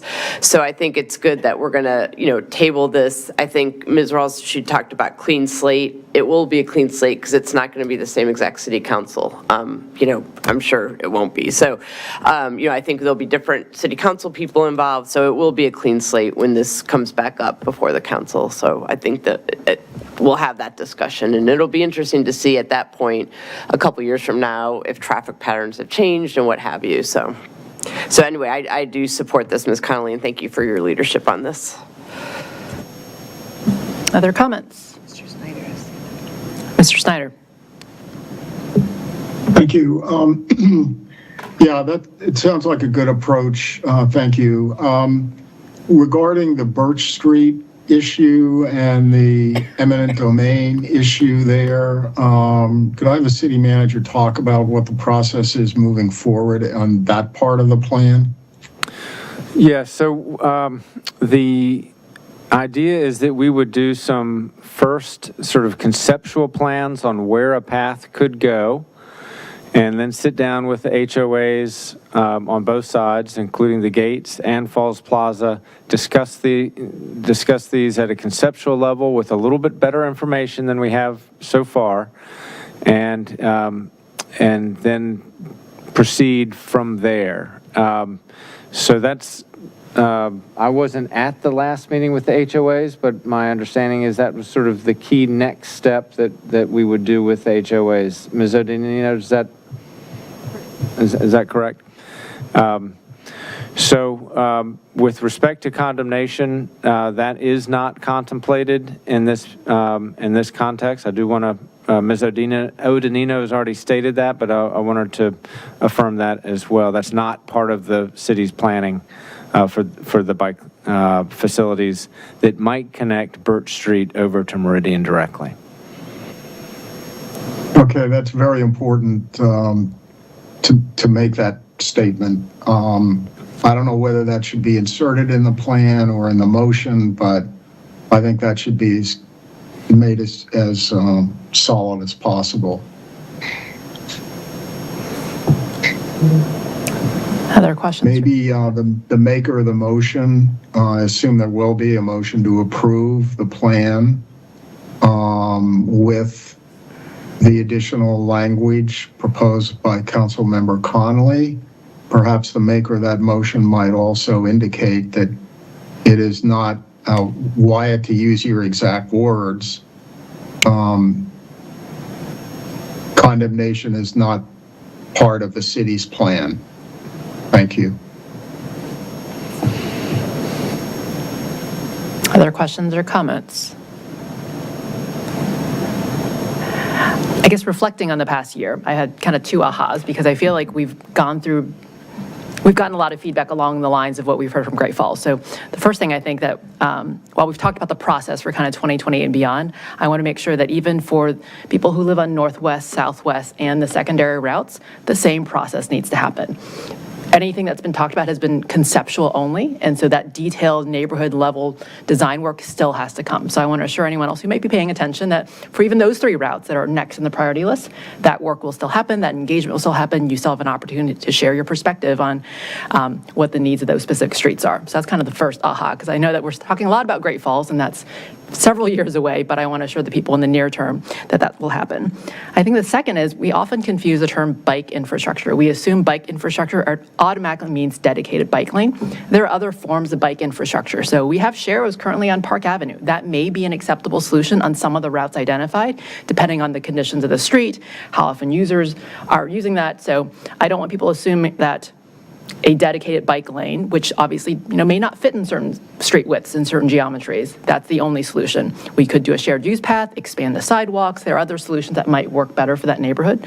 So I just had that kind of observation on those 2 fronts, given the comments we've received over the past years, to assure people that it's not a one-size-fits-all approach. The routes are mainly identified to understand where the network is and the connectivity across the region, and that's largely what we're adopting tonight in the master plan. The specific work to come is really the hard work that we know staff still has in front of us. Okay. Do we have a motion then, given all the comments and questions have been discussed already?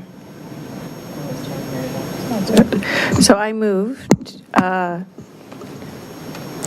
adopt TR 24-30 with editorial changes on page 37 to the priority routes paragraph. Do I need to read it again? No, I think because it is now part of the record and we have it written out, that I think the motion could simply say as previously stated. As previously, okay. Can we have a second? Second. Ms. Downs on the second.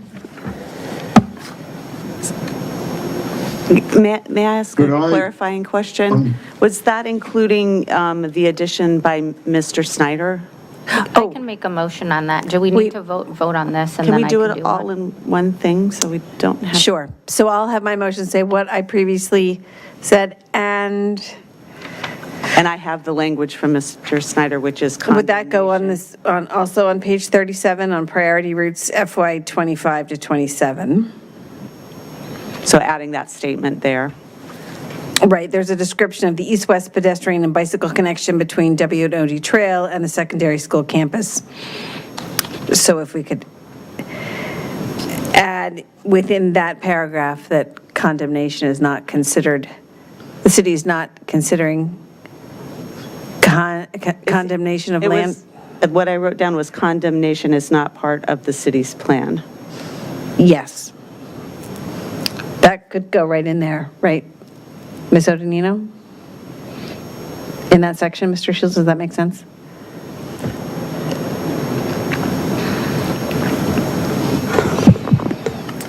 So after bullet 3, where we we've listed the 3 concepts, the east-west pedestrian and bicycle connection, the Northwest Street, and then the Southwest. After that, have language. No, how about before that? In the very last, right before that number 1, it says, cost estimates provided include final design, right-of-way acquisition if needed, and construction.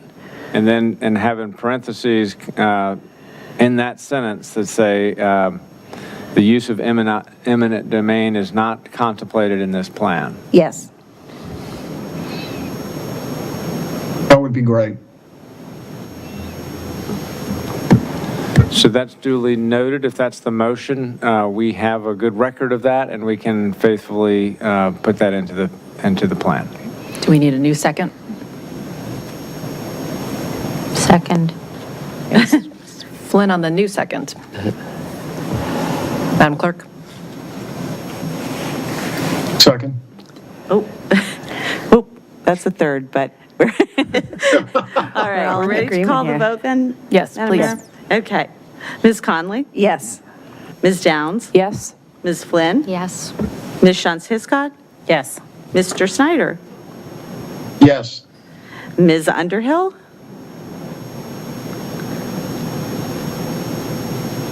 Oh, you're muted. Can't she give a thumb up?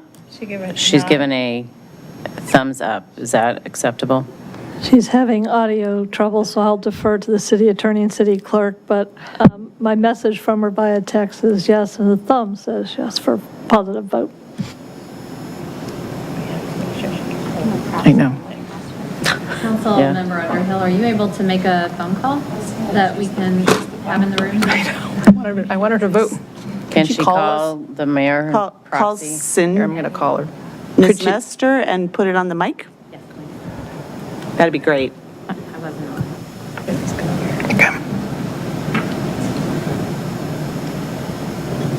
And Ms. Underhill is currently calling. All right, Ms. Underhill, I have you on speaker, so your vote is? Yes. Thank you, we got that. Thank you, it's recorded.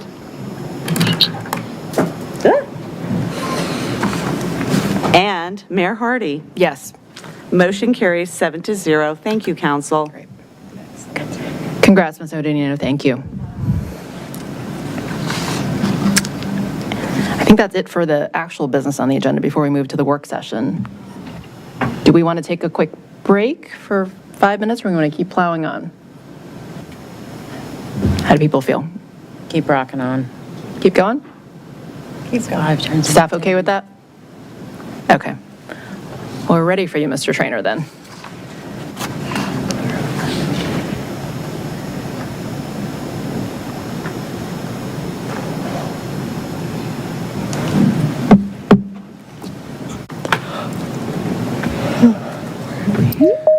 So what we are planning tonight is just a work session discussion on accessory dwellings, and we're not requesting any action by council tonight, so wanted to make that clear at the beginning. And Mr. Trainer is going to provide the council with an update on the work that we've gotten from public input, the work of the Planning Commission, and other updates. Mr. Trainer, thank you for your work on this ordinance.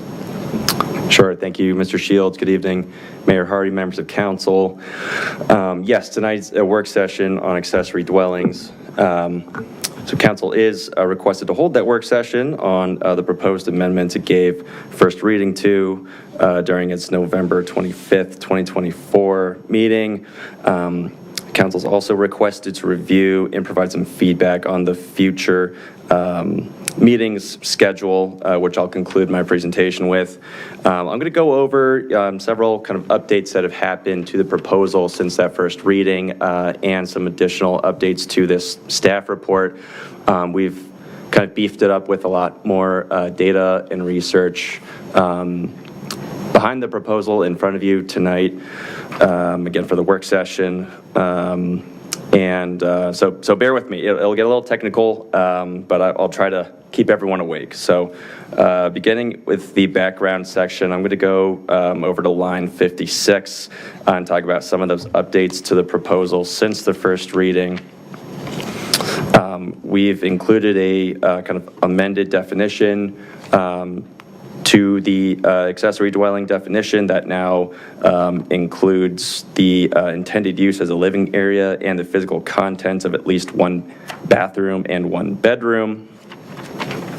That's reflected in the draft code included in this report.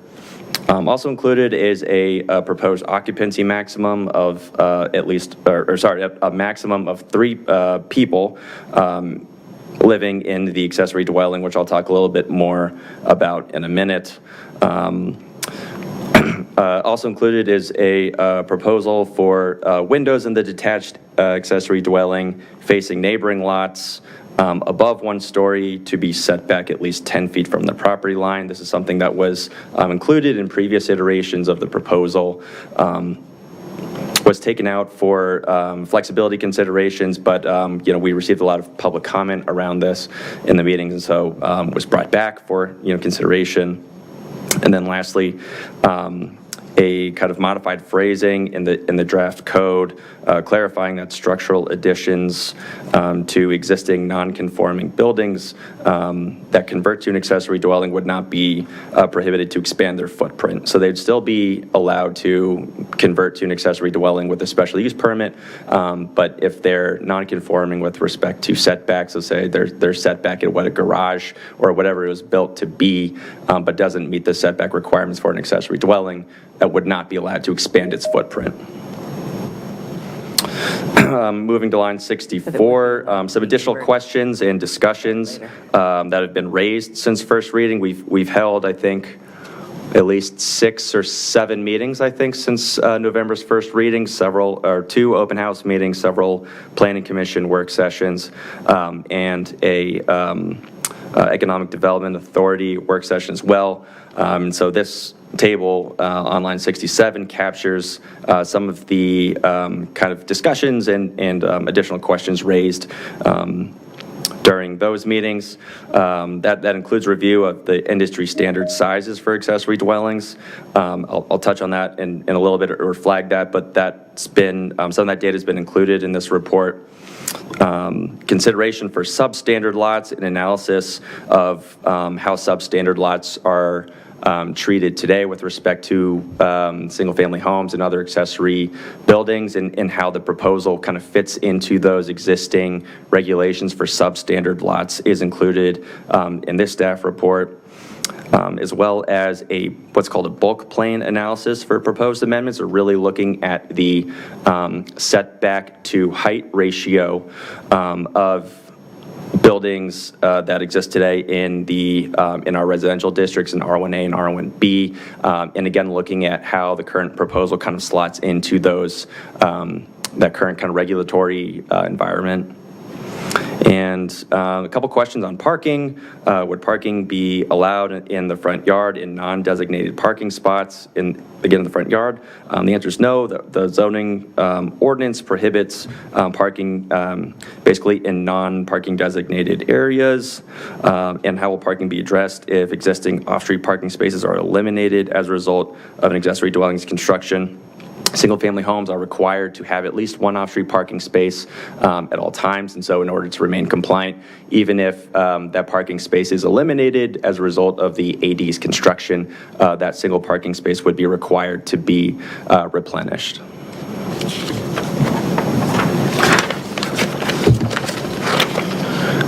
A couple more. There was a question that the EDA raised about separate addressing from the principal dwelling. This is something we're continuing to seek a little bit more guidance on. I had some kind of initial discussions with the city's building official, who advised that a separate address from the principal dwelling would trigger separate utility requirements. And this was, separate utilities was something that was discussed before first reading. Requiring separate utilities could add $30,000 to $40,000 to the project, and so that cost could be prohibitively expensive. So the recommendation is not to require separate addressing from the principal dwelling, but again, we're still kind of having some conversations about what some alternatives might be for folks that are interested in that for renting purposes or others. Still weighing some of the other pros and cons, so we'll have an update on that. A question on that. Sure. So if we're not requiring it, could someone still pursue separate address if they wanted to? That's one of the questions I want to get clarity on. I don't think there's anything prohibiting that right now, but I don't want to say definitively without kind of getting that confirmation. But yeah, that's something we'll definitely have an answer to. Okay, thank you. Let me ask you, Mr. Turner, I just have one question on that one too. Is there any concern about like 911 calls if they don't have a separate address? Right. Yes. Yeah. I mean, that's an important consideration about how that's handled. So that's, again, something that we're taking into consideration and we'll have an answer for. Okay. I was also thinking just like privacy with mail coming and that sort of thing. So I don't know. Yeah, it'd be interesting to hear what you find out. Thanks. Yeah, there's a lot of considerations, right, for the separate addressing. So yeah, well, we're continuing to research that. And I'm sure as part of that, we're trying to understand how other jurisdictions have done this. Right. Thanks. Okay, almost done with this chart. Regarding the Planning Commission's role, so right now the Planning Commission has a role in reviewing special use permit applications for accessory dwellings. The proposal is to have only the BZA review special use permit applications, because right now both the Planning Commission and the BZA review such applications.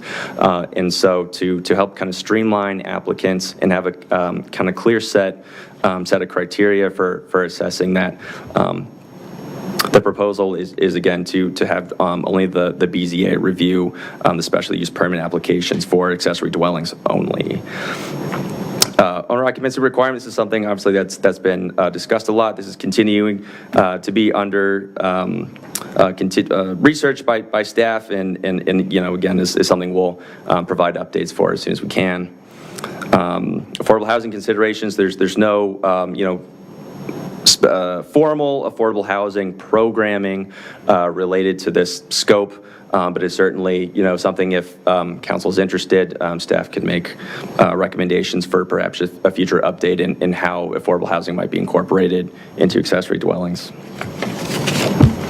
So going on to the kind of current conditions section of the report on line 113.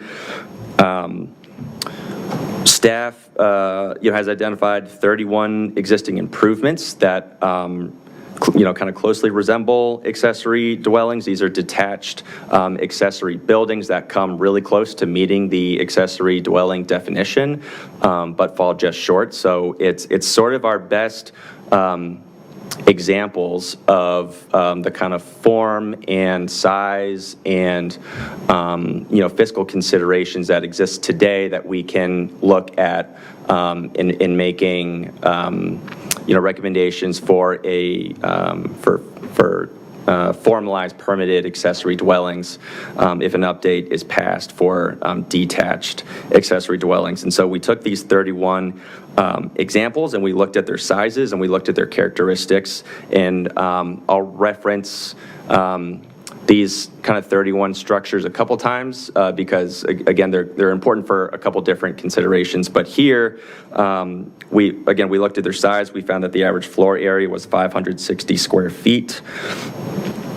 Most of them did not have a bedroom, but did have a bathroom, and that the 75% of the smallest was under 619 square feet. So if we keep going down to line 150, this is the kind of chart showing what the kind of nuts and bolts of the proposal is. Again, there's not too much different in the actual proposal, but there are some that I'll flag regarding the lot coverage. There's nothing changed in the proposal for the lot coverage, but I do want to flag that we've included in the left-hand column under the current regulations in gray, specifying when those different lot coverage considerations get reviewed and enforced. So the 25% building coverage and 35% impervious surface coverage, that gets reviewed every time during the certificate of occupancy process. That's towards the beginning of the process when folks come in with their proposal. You got to prove that you're meeting those building and impervious surface coverage maximum. And for the 20% tree canopy coverage minimum, under the current zoning regulations, that only gets checked at time of grading plan. So when 2,500 square feet of land is disturbed or more, that's when that gets triggered.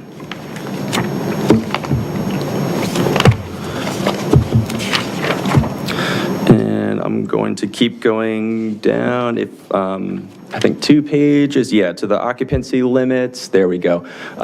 So a new kind of proposal to the overall proposal, I guess, is a limit on the number of folks that can basically live in an accessory dwelling to 3 persons.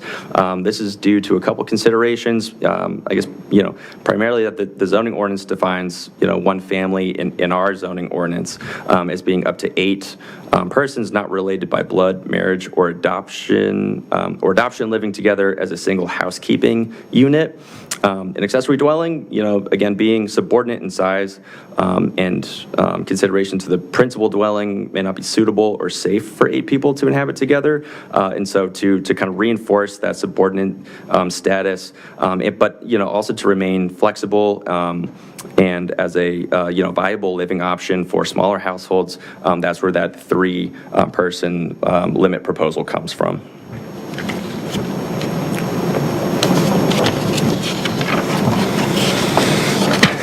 And, okay, I'm going to jump now to line 203. I just want to point out some, this is some of the kind of new analysis that's been included into the report. This is under the eligible properties and anticipated unit count section of the report. So speaking of, existing accessory structures, there was a request to look at all existing accessory structures in the R1A and R1B districts today that might be eligible to be converted to an accessory dwelling. So we did another GIS analysis. We looked at approximately 1,500 existing accessory structures in the R1A and R1B district, and we pulled some statistics from that group. We found that the average footprint was 248 square feet, and with the smallest 75% of all existing accessory building footprints being under 326 square feet. So that's all to say that, the majority of the existing accessory structures out there are pretty small. They have small footprints, and assuming they were, not all of them, but again, assuming they were built to the 3-foot lot line, they would not be eligible to expand, which could be severely restrictive to their ability to be used as accessory dwellings. Line 218, we've included, this is kind of pulled from earlier iterations of the staff report comparing how some of our neighbors regulate sizes of accessory dwellings. So included here is Arlington, Alexandria, and Fairfax's regulations. They all kind of do it a little separately based on straight square footage of the accessory dwelling, based on the maximum footprint size or relation to the principal dwelling. So that's there for consideration. Moving into the height and setbacks, so the Planning Commission had a really kind of substantive discussion on this during their work session last week. Included on line 240 is the height and setback ratios that I was talking about earlier, and then some graphics that my colleague Cameron Gares put together. So I want to take a little bit of time to walk through some of these because this is where it gets a little technical, but these graphics and the chart on line 240 is meant to show how the proposed height and setback requirements for detached accessory structures fit into how other buildings are regulated in these districts today. So looking at the accessory buildings, there's a 3-foot setback requirement and a maximum height of 12 feet. That's a ratio of 0.25. And a single family home in R1B has a ratio of 0.29. So really similar. There's a lot of consistency in the R1B district for how buildings are regulated. But in the R1A district, a single family home is set back 15 feet. And so that bumps the ratio up to 0.43, which is closer to, 0.43. So now if we look at some of the graphics, if we go down to just line 253, this is looking at both of the setback to height allowances in the proposal beginning in the R1B district. And so we've got the kind of all 3 building types stacked up against each other to show that relationship between setback and height. In green, on the left graphic is a shed or an accessory structure, what those allowances are today. So it's set back 3 feet from the property line, which is that kind of bottom it's where the axis meets. So it's set back 3 feet, and it's 12 feet up to the property line. So that results in a slope of, 0.25. And then in the top, it's the same setback to height, ratio relationship in the single-family home. So you can really see the linear, that the line is, the slope is straight, so that really shows that it's a consistent regulation between those two building forms. So right in the middle is the 5-foot setback, 20-foot height maximum proposed for the detached accessory dwelling, and you can see that it fits kind of right in that line. So in the R1B district, that is really consistent with how, other buildings are regulated today. The larger setback of 10 feet up to 25-foot height is shown in the right graphic, and you can see that its relationship is different from the other two examples in the R1B district. So that example is a little bit more restrictive to how buildings are regulated in R1B today. So that's sort of what these graphics are meant to show. And I know that's kind of really technical. I'm sure there'll be questions about that. But if we scroll down a little bit, we've done the same thing in the R1A district. On the left-hand side, again, we've got the 5-foot setback up to 20-foot height allowance for the accessory dwelling. That's that building in the middle.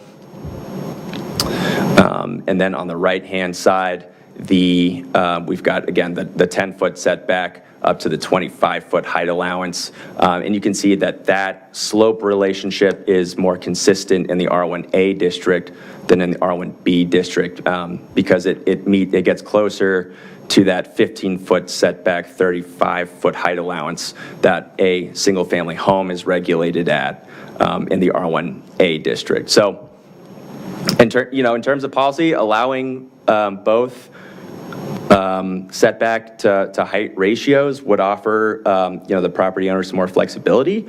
Kind of what I posed to the Planning Commission is that consideration of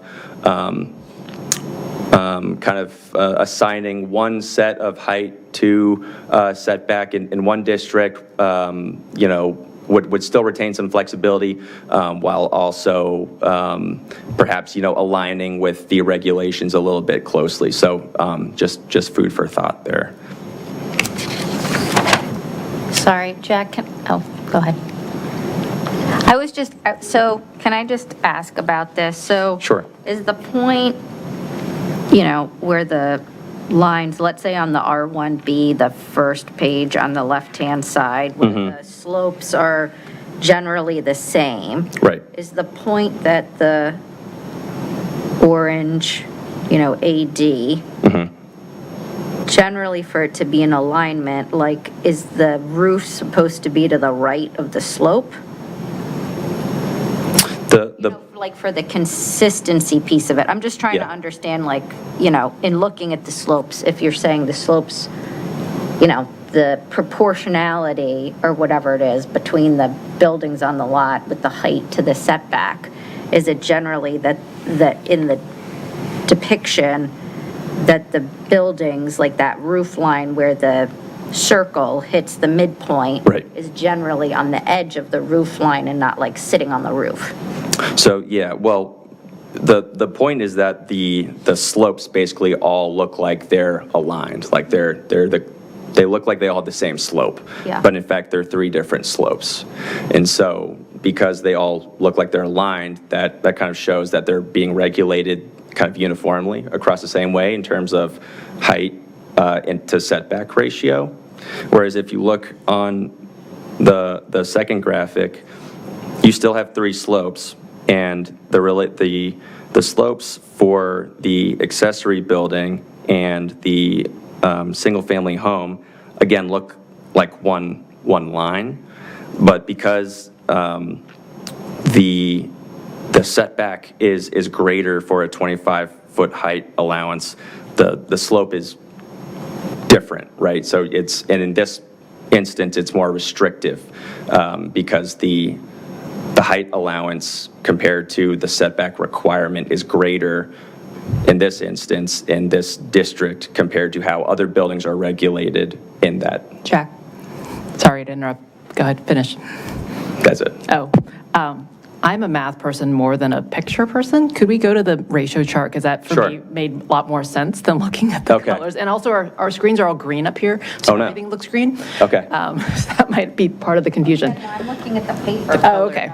So if you go to like the 240, so if, looking at the ratios, like Yep. these are ratios essentially where your setback divided by your height to get your ratio, right? Right. Everything looks pretty consistent except R1A is 0.43, and then the proposed setback for a 25-foot tall accessory dwelling is only a 10-foot, so those are the two outliers, right?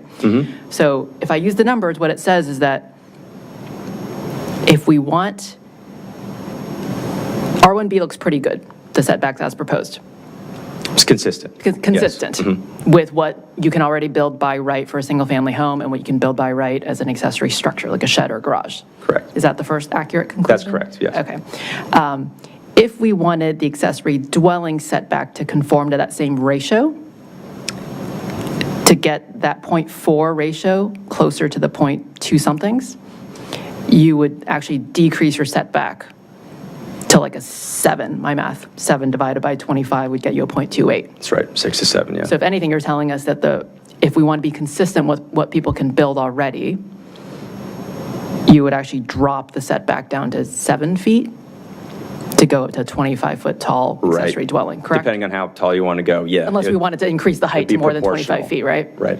So that was the second kind of aha looking at this chart, is that 10 is actually too generous if we want to be consistent with, again, what people can already build. Right, and the point, I think, trying to drive home, and I'm sorry that this is really technical and hard to wrap your mind around, but this is, I'm trying to show how buildings are regulated today, and if the desire is to regulate accessory dwellings in a similar way, hopefully, we're trying to create some tools to help, decision makers come to an idea of what's a good setback, what's a good height. Here's the line that is showing how the regulation is today.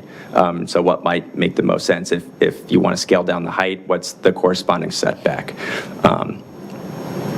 Got it. And then I guess the third conclusion that it's not in scope for us to change is obviously in R1A. Having a 35-foot tall building with 15-foot setback is inconsistent with how other buildings are regulated in R1A and R1B. Right. Obviously not in scope for us to talk about now. But if I were to look at the numbers, that 0.43 is the outlier again. It is the outlier, yeah. Got it. Okay. Sorry, that's how I understood it. The bulk plane diagrams were confusing to me, but I Okay, appreciate well, the that's good ratios. feedback, yeah. Great. I'm sure we have other questions. Were you done with your presentation? Because I don't want to keep interjecting if you have more to talk about. Yeah, I'll just flag that the substandard lot analysis. I won't go through all of it, but again, happy to answer questions. That's really broken up into 3 considerations. Beginning on line 286, there's kind of 3 different ways that substandard lots are regulated, and basically the height and the setbacks are reduced based on how much smaller the lot is with respect to what the minimum lot size is. And so the smaller your lot, the shorter the maximum height is that you're allowed to build. And then there's also setback reductions as well, but to not less than 7.5 feet on either end. And so the benefit there is, in terms of setback, the benefit's kind of retained for the property owner, but because there are height maximum reductions, that's the benefit to the neighboring properties when it comes to substandard lots. And so there's a couple, again, kind of more numbers and examples here showing how the current standards would apply to accessory dwellings under the current proposal. Do we take that same scaling approach for what people build by right for single-family homes?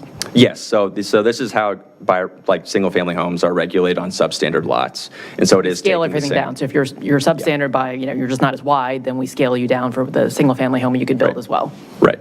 Got it. So yeah, this analysis, again, on line 286 is taking those same standards and just applying them to accessory dwellings as, to be illustrative of how that would work under the current proposal. Got it. I just want to add that some of us are visual learners, so where the chart might work for some, I thank you for having both demonstrations, because I think it just shows that Brains are different. Brains are different, people absorb the information differently, so it's nice to have it in both ways. So thank you for going through the effort to work with your colleague on developing this both plane. Sure, I'm glad that works. And if there's interest, we can certainly see what we can put together for the substandard lot stuff too, because that's also pretty technical. So if that would be beneficial, we can work on that too. And do you already define how many substandard lots we have and that would be big enough to create this? The Planning Commission requested that too. I think it's a couple hundred, but we're gonna pull that and we'll have that included as well. Thank you. Would there be, for example, on like a building permit? I'm just, like, you know, as you see sort of the variations in my mind, like it starts looking like whoever is processing the building permit is going to need like a flow chart to be like, are you an R1A? Are you an R1B? Are you in a substandard lot in R1A or R1B? Right. Are you, you know, an existing structure that's non-conforming, right? Like, so in terms of just both the public side of this, in terms of is it going to route people the right way to think about what they can do on their lot before they invest too much in this, but also on the processing side of this, are we going to properly pick up where some other like rule actually applies because something is substandard? I guess I would also ask staff to think about like the practical implementation of this in terms of what it's going to look like and how we're actually going to capture all of it.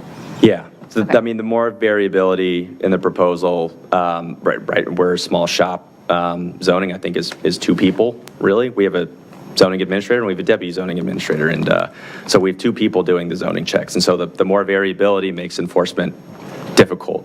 So, yeah, it is a balance, for sure. I think, just to that note, in terms of our next GovOps meetings, talking about permits, I think it is, in my experience, is the staff is able to make those decision trees, really, you know, look at them and flow them pretty quickly.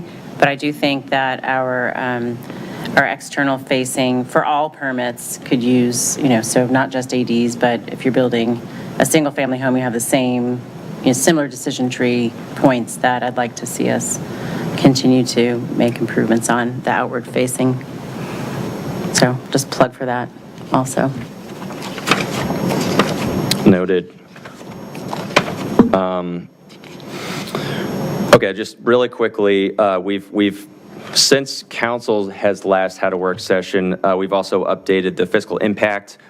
This has been in the last couple planning commission staff reports, but it begins on line 436. And again, we really relied on the examples that we could find in the community today to make, you know, in an estimation. There's a lot of assumptions that went into this fiscal impact analysis, but we used the same sort of fiscal impact model that the city uses for, you know, any sort of development. And in this case, the most kind of comparable unit type was a residential condo.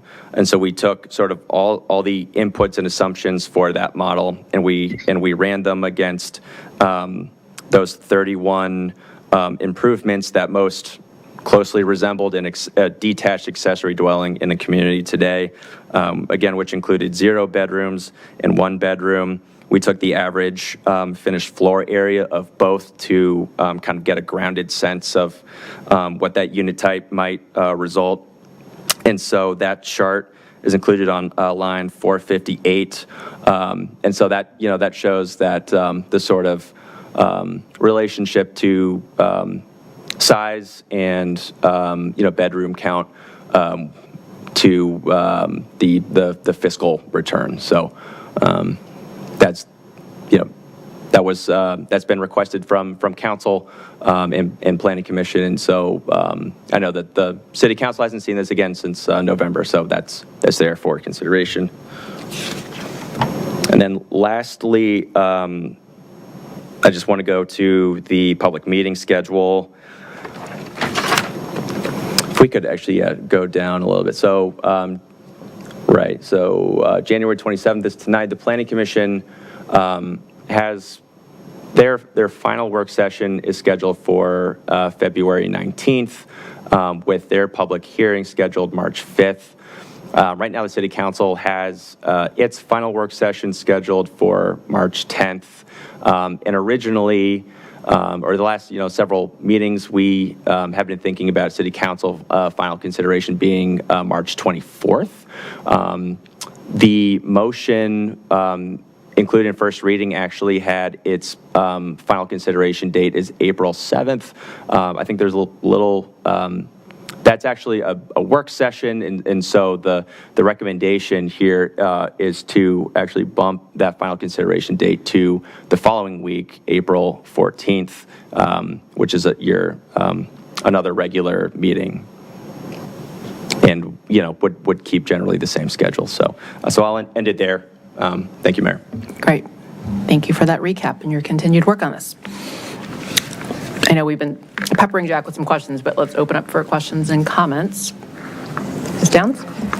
Thank you so much for that presentation, all your good work. I've been to many of your sessions at the library, both as a candidate and as a city council person, so thank you.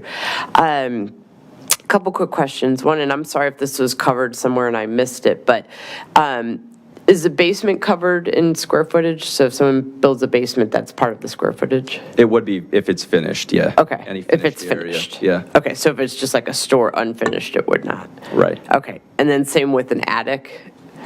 Yeah, finished area would count towards the gross floor area. If the attic, is used for strictly housing like mechanical equipment, there's some flexibility there that would probably warrant some further discussions with the zoning administrator about what count, but generally, if it's finished floor area, that would count towards the gross floor area cap, yeah. Okay.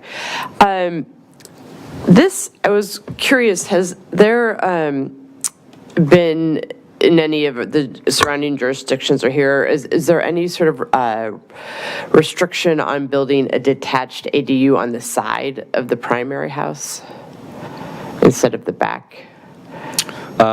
No, I don't believe so, as long as they meet the setback requirements. So if you're bumping out the principal dwelling, then you would still have to meet the setbacks for the main house. Right, I know you still have to have the setbacks, but if you had, for some reason, a bigger side yard, you could build a detached ADU there if it met the setbacks and all that. Right. Okay, that would be something I would want us to think about, because I think, again, that's, I don't know. That is, I don't know, I just would like to me, that's something different than having it in the backyard. And again, I don't know if that would even be, our lots tend to be smaller in our jurisdiction, so I'm not sure if that would even be a big question, but I would like to investigate that further.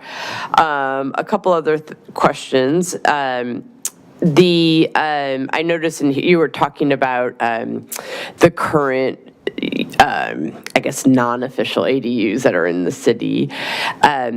Just can you remind me, those were built because, why were those, and some people live in these, so were they allowed to be built because, why were they allowed to be built, I guess is my question. Yeah, I don't know the occupancy status of these buildings. So they're accessory buildings that meet the accessory building regulations, but because our current definition of an accessory dwelling is very specific and has kind of a whole laundry list of things they need to meet, these improvements have most of these things, but not all of them. So they're considered not an accessory dwelling, and that's sort of the loophole that exists today that the new definition would try to close by sort of broadening the consideration or definition of accessory dwelling to bring people more, under the permitted status and go through the kind of safety and checks and inspections of that. Okay, yeah, I guess I had always heard that, if they didn't have a stove or an oven or something, then they could build it and have someone live there. But that's what I was curious about, because you talked in the staff report, there was talk about maybe moving those to become ADUs, but it would still have to, all those other requirements for an ADU would still have to apply. Yeah, right. To make it an official ADU. Okay. You have to get a certificate of occupancy for it, as an Right. accessory dwelling. So That's the right. city would officially recognize it as such. That's right. Okay. I think that's it. So, I know you in a lot of the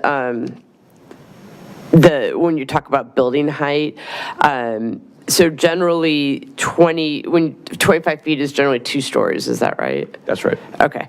And so, one of the things, I think maybe having some sort of, and I'd like to talk about setbacks a little bit more and think about that a little bit more, because I do feel that, by having, as you said, it's a delicate balance. We've all said that up here, and it's the whole piece of letting residents have, some freedom to do what they want to with their property, but also keeping harmony in the neighborhood and not having neighbors who are upset with you. And so that's sort of what I keep grappling with, and especially with the setbacks. And, is the setback enough that, trees could be planted to provide some privacy between the two, or a privacy fence installed. I think one of the public commenters tonight mentioned that.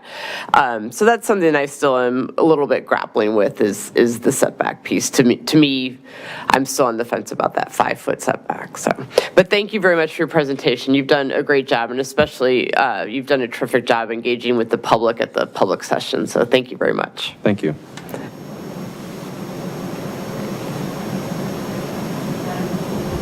Mr. Snyder, go ahead. Sure, thanks. Thanks very much. So a couple questions. One of our citizens, Marty Meserve, sent in a very thoughtful, detailed letter on this topic, and I would request that city staff take a look at that letter and comment about how this proposal squares or doesn't square with the comments in that letter. So that would be point number one. And that letter in particular, well, all of our citizens deserve a lot of consideration, but that letter in particular came from a former city council member and planning commission member, so I'm interested in that. Secondly, I'm interested in disclosing what developers were in any way consulted during the course of putting this proposal together. A third issue is whether this proposal would result in habitation closer to a neighbor than would be currently permitted under our single-family zoning. In other words, you made the point that that the overall sort of surface would be no more than would be permitted for a single-family home if it occupied the full permissible envelope. My question is, does this proposal in any way permit a habitation closer to a neighbor on any side than is the case under current zoning? And if so, I think we need some specificity in terms of the concerns that some folks have expressed about the impacts of neighbors. Next, of course, there's the rental issues and the other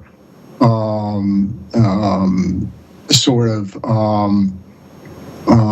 owner occupancy and other issues like that, which continue to be deserve attention.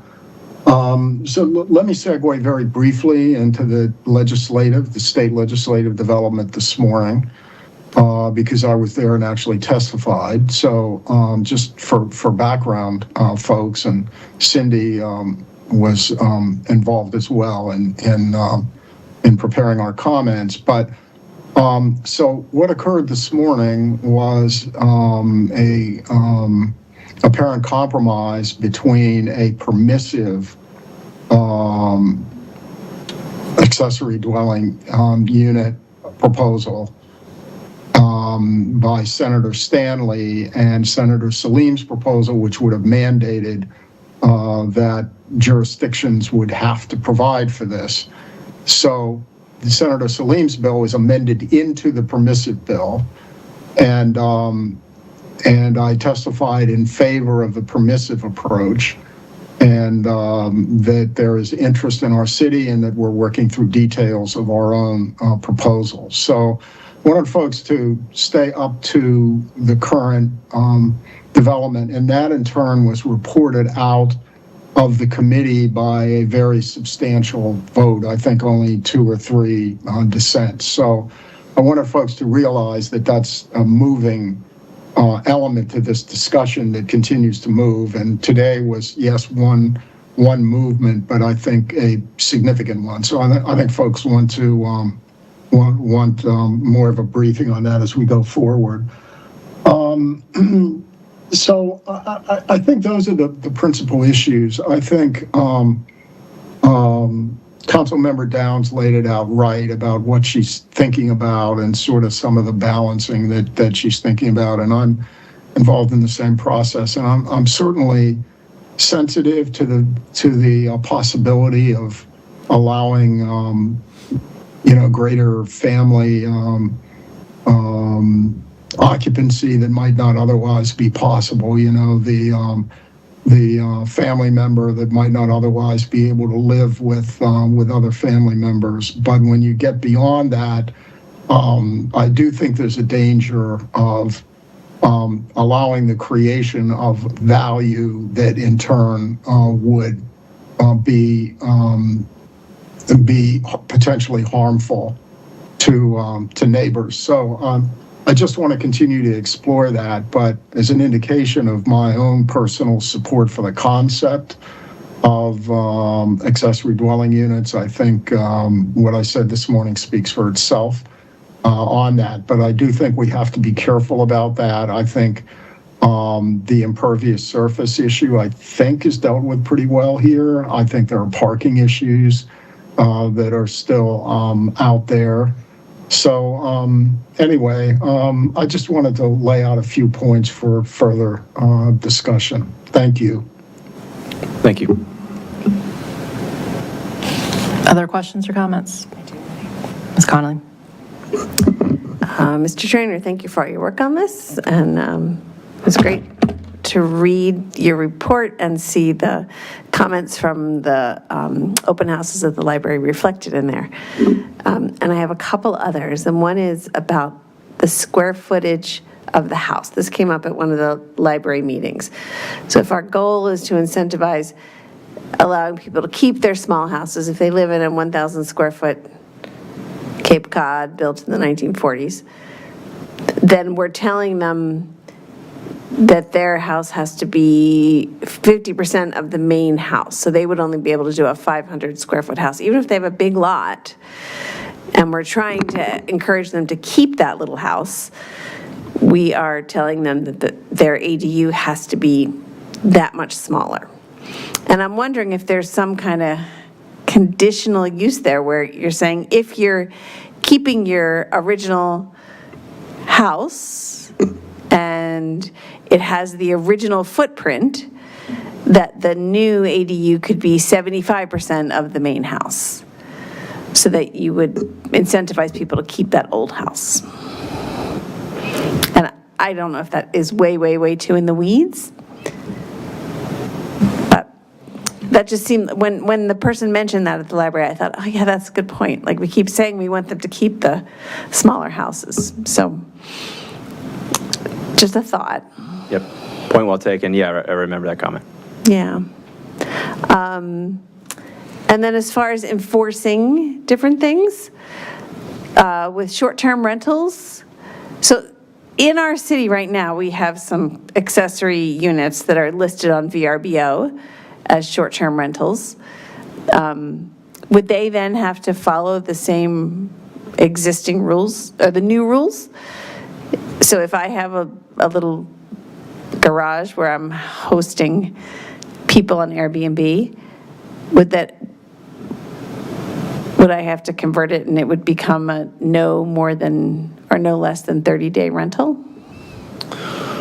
Yeah, I think enforcement of that is complicated because we're talking about no short-term rental and accessory dwelling specifically. So, we'd have to confirm that the structure doesn't meet the accessory dwelling regulations. So enforcement of that, I think, is still something we're thinking about. Okay. I'd like to just hear a little more about that. And you mentioned the conversions of some of them, the 35 structures.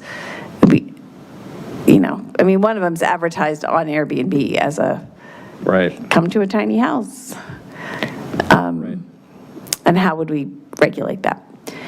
And as far as R1B, R1A, and RM, for the accessory separate dwelling units, there are none of them in RM, is that correct? We're just contemplating R1A and R1B. Sorry, is the question, are there any existing in RM today? RM, when we originally were talking about this, we had R1A, R1B, and RM. Yeah. As now we're going forward to the detached accessory dwelling units. Right. Are there any in RM? Can we contemplate anything in RM, or is that just completely out of this ordinance? So the current proposal has the internal form being the only permitted accessory dwelling permitted, and that's remains as a conditional use under the current proposal, which is consistent with today's regulations, actually. Got it. But, part of the changes that would happen in RM is the special use permit would not be required to be renewed every 3 years by the zoning administrator. You would probably have to get it renewed if the property changed hands. So there would be some some allowances to the property owner in RM that they're not afforded today. Okay. R1B. So, like Ms. Downs, I'm a little concerned about the smaller setbacks, a 5-foot setback. And some of those R1B lots are very small and very tight. So if you're allowing neighbors to be 5 feet from the line, it just seems tight. I don't quite know the right answer there, but a 5-foot setback seems really tight. So maybe that should be a 10-foot setback, just like the house setback is. And then they can't be any closer than 10 feet to the primary structure, these new units. Under the current proposal, yeah. Could they, is there a law, is it a fire safety thing or just something that we came up with? Could they be closer? Could we allow them to be 7.5 feet or 5 feet from the primary structure? So there, I believe there's the regulation for accessory buildings today is a 10-foot separation from the principal dwelling. There are, basically the closer you get to the principal dwelling, the more fire protection requirements come into play, so it becomes more expensive. That's, so, but the reason that regulation, I think, is included right now is for the consistency on the books today. But in terms of like fire mandatory separation, I think it's more like 5 or 3 feet. But the closer you get, the more expensive it becomes also. Got it. So somebody just made the good point also at the library that if you allowed the new accessory dwelling unit to be closer than 10 feet to the main house, maybe it could be further setback from the neighbor's property lines. Yeah.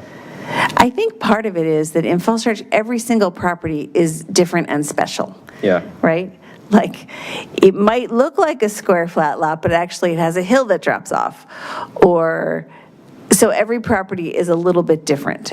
And so maybe what we're trying to do as we think about this is, it's almost impossible to do a blanket ordinance for the whole entire city. Maybe each one has to be considered piece by piece. And if it's only 2 per year, is that too much? Just simply because of that. Like, I think about my lot, which is an R1B, very small. My neighbor's lot, which is one street over in the same spot, is at the top of a hill and goes down. So it's about the same size, but completely different conditions. Or a lot that, might be the same size, but facing a different direction or something. So have we given any thought to that? Of not making this be by right, but actually having to be approved in a different way. And I know that goes against our whole, we want to make it easy for people to do it. But is it as easy as we think? Yeah, well, I mean, it's a balance, I think, right? Like, the more straightforward the update is that people can understand and plan for, then the property owner would save money that way and ostensibly make it easier to build one to fit their needs. Right. Whereas, the regulations today requires a special use permit, among other restrictions that, no doubt contribute to the fact that there aren't any permitted accessory dwellings in the community today. So, adding that requirement for a special use permit every time would certainly cut back on the number I think that the city would see and could be, in some ways cost prohibitive for some folks with, limited resources to achieve that. So, how much, any idea how much extra it would be to add that special use permit step in there? Well, for building plans, you have to hire an architect, and that's a lot, and then they have to go to the BZA meetings. So you're basically adding meetings that you're paying for contractors to go to and submit plans, and if they have to resubmit plans, you're paying for multiple, architectural sets that can be, $50,000 or even more than that, I don't know. So it really kind of comes down to, the building blocks that, or not the building blocks, but the kind of blocks that you're creating for folks potentially to achieving, accessory dwelling. Right. So I'm wondering just because every lot is so different and every situation seems so different, Sure. Is there a way that we could lay out some building blocks that are simple and easy and then be able to say, but part B is, this is where you need to have an SUP? And again, I think that might, I'm just talking, I don't really have a solution here, it's just. Yeah, the Planning Commission talked a little bit about some by right setback and height options, and then making some options accessible through special use permit. There was some discussion about making the 25-foot height allowance, for instance, a special use permit only. So, there's certainly some room for that, definitely. Okay, that just makes it a lot more complicated, right? From an enforcement standpoint, yes. The more, I think I was saying this earlier, the more variation you have, the more difficult enforcement becomes on the limited staff hours between two people, essentially. Exactly. All right, and then one more question, that is, today was the first day we saw a 3-person limit living in an ADU. And it looks like our neighbors one neighbor has 2, and Arlington maybe has 4. How do we come up with 3? Yeah, so three sort of cuts the difference between 2 and 4, obviously. 3 is also a common number that I've seen sort of in looking at places across the country. You allow for smaller households, while again kind of keeping that, it kind of reinforces that subordinate status of, again, our zoning ordinance right now allows potentially for up to 8 people, so that might not be suitable for an accessory dwelling, especially if the size is capped at something like 1,000 square feet or less, potentially. Can I interject on that? Is that 8 people, so if you have 1,000 square foot Cape Cod, like Mary Beth's brought up a couple times, you can have 8 people in there right now? Yeah. Okay. Good Lord. Is that one family is considered 8 up to 8 unrelated persons. So they don't, Is that consistent with how we regulate occupancy in multifamily buildings, or is that based on bedroom count? So an apartment would have the same allowance, but we don't have that issue. I asked the zoning administrator that question too, is how, have we seen anything? And there haven't been, any received complaints about, that kind of overcrowding issue in apartments. But theoretically, an apartment could have, holds one family, and the zoning ordinance defines one family as up to 8 persons. Regardless of the size, it could be a studio, could have 8 people, Correct. versus a 3-bedroom condo could have 8 people. That doesn't seem to make any sense. Like, shouldn't it be based on bedroom count or square footage? especially because affordable housing is based on bedroom count. We've gotten feedback How many that people can go into those units. Yeah. The building code does have some regulations about like bedroom size per occupant. But then, it kind of comes down to like, what's a bedroom defined as, and how do you quantify that? Yeah, my only take on the 3-person one is it should be consistent with how we regulate all the other housing types. And so if you're telling me single-family homes, multifamily, apartment, and condos are also up to 8, regardless of bedroom size or square footage, that seems like we might want to address that down the road. But for now, I guess it sounds like it's consistent, but it feels very weird to me. Okay, sorry, Mary Beth, keep going. Nope, that's all I have. Thank you. Justine, you have your hand up. Sure. Can you hear me? Yes. Can you hear me? Yes. Yeah. Okay, perfect. Sorry, I am concerned that my mic is going to go out, so I'm going to keep my comments super short.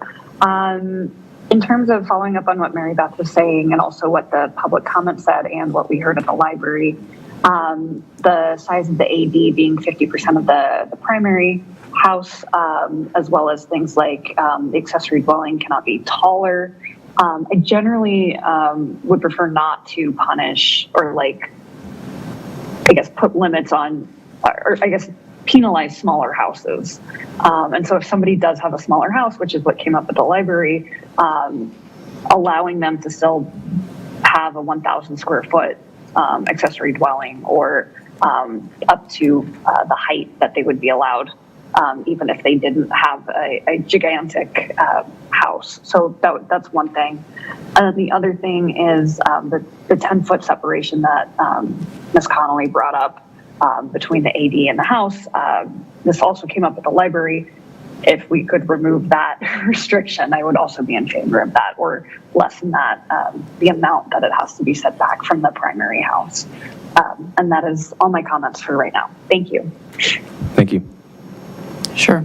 Erin? I'm going to be really quick because I sort of took this as like more of an update in terms of where everything was with the Planning Commission, since it's like referred before them, and so I want to see what they do and then kind of do the work session based on the recommendation we get from them.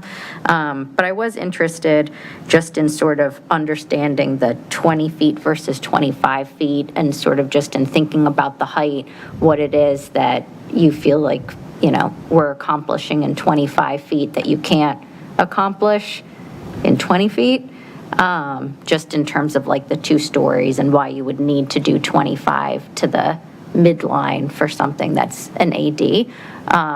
So just, that's, you don't have to answer it now. And then the other thing I don't want to lose sight of, and I'll encourage Harb to submit, comments as they deem appropriate, but, we didn't kind of deal with some of the historic covered, HCCD covered parcels in like the T-zone ordinance, and here in the R1A, especially, I guess some R1B lots too, there are going to be more HCCD covered parcels. And the code talks about like ancillary structures on lots that are HCCD covered. And I guess I would like a little bit more exploration as to whether the code provisions, I think they're 48-792B and 48-794D, should include explicitly that like ancillary structures include detached accessory dwellings, so that they have that same 20-foot, 1.5-story envelope that like we talk about generally for those lots in particular. So just something to keep in mind going forward. But that's all I had. Thank you. Other questions or comments? You do. Debbie? I think most of my questions and comments have been shared, and it's almost midnight, and I'm also looking forward to hearing what Planning Commission others say as well. But I did want to make sure that, one of the things we talked about or people were concerned about with owner occupancy is private equity firms buying up properties, or how often that could happen and doesn't happen. So I look to you, Jack, and to your cohorts to help us with data collection on how and where that's happening and what level of concern that should be for Falls Church or shouldn't be, based upon just a few articles I've seen point where it is happening, but a more holistic approach to that would be great. So both where owner occupancy is required and owner occupancy isn't required. And my understanding is different states handle it differently.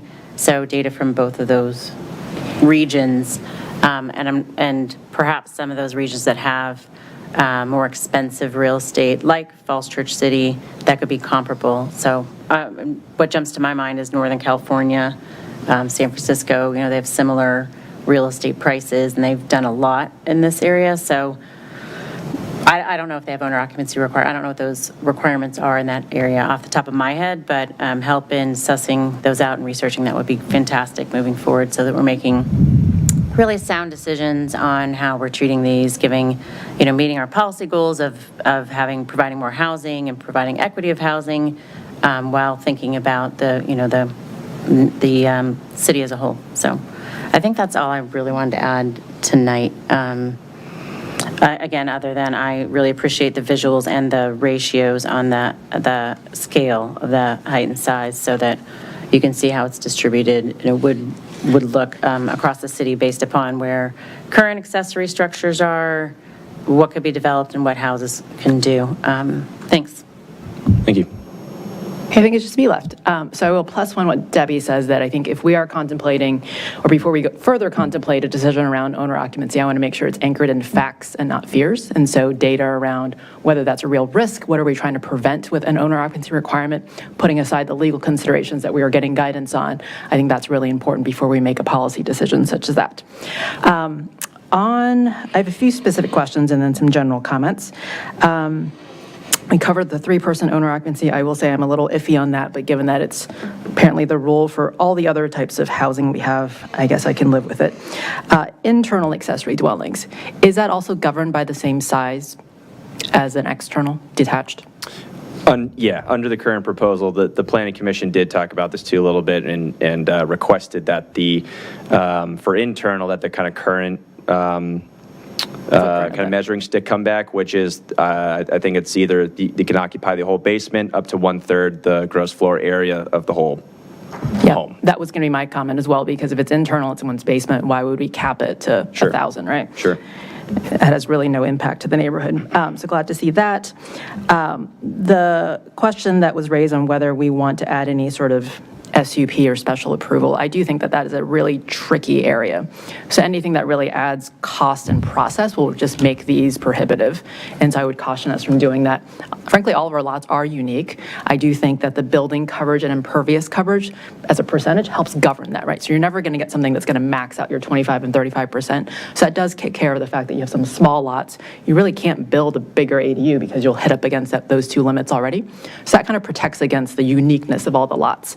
And I do think that whether you're a math person or a visual person, the ratio was helpful, because that, for me at least, confirmed that for a 5-foot setback for a 1-story, 15-foot ADU is actually comparable to what we allow other structures and other buildings be built on our lots today.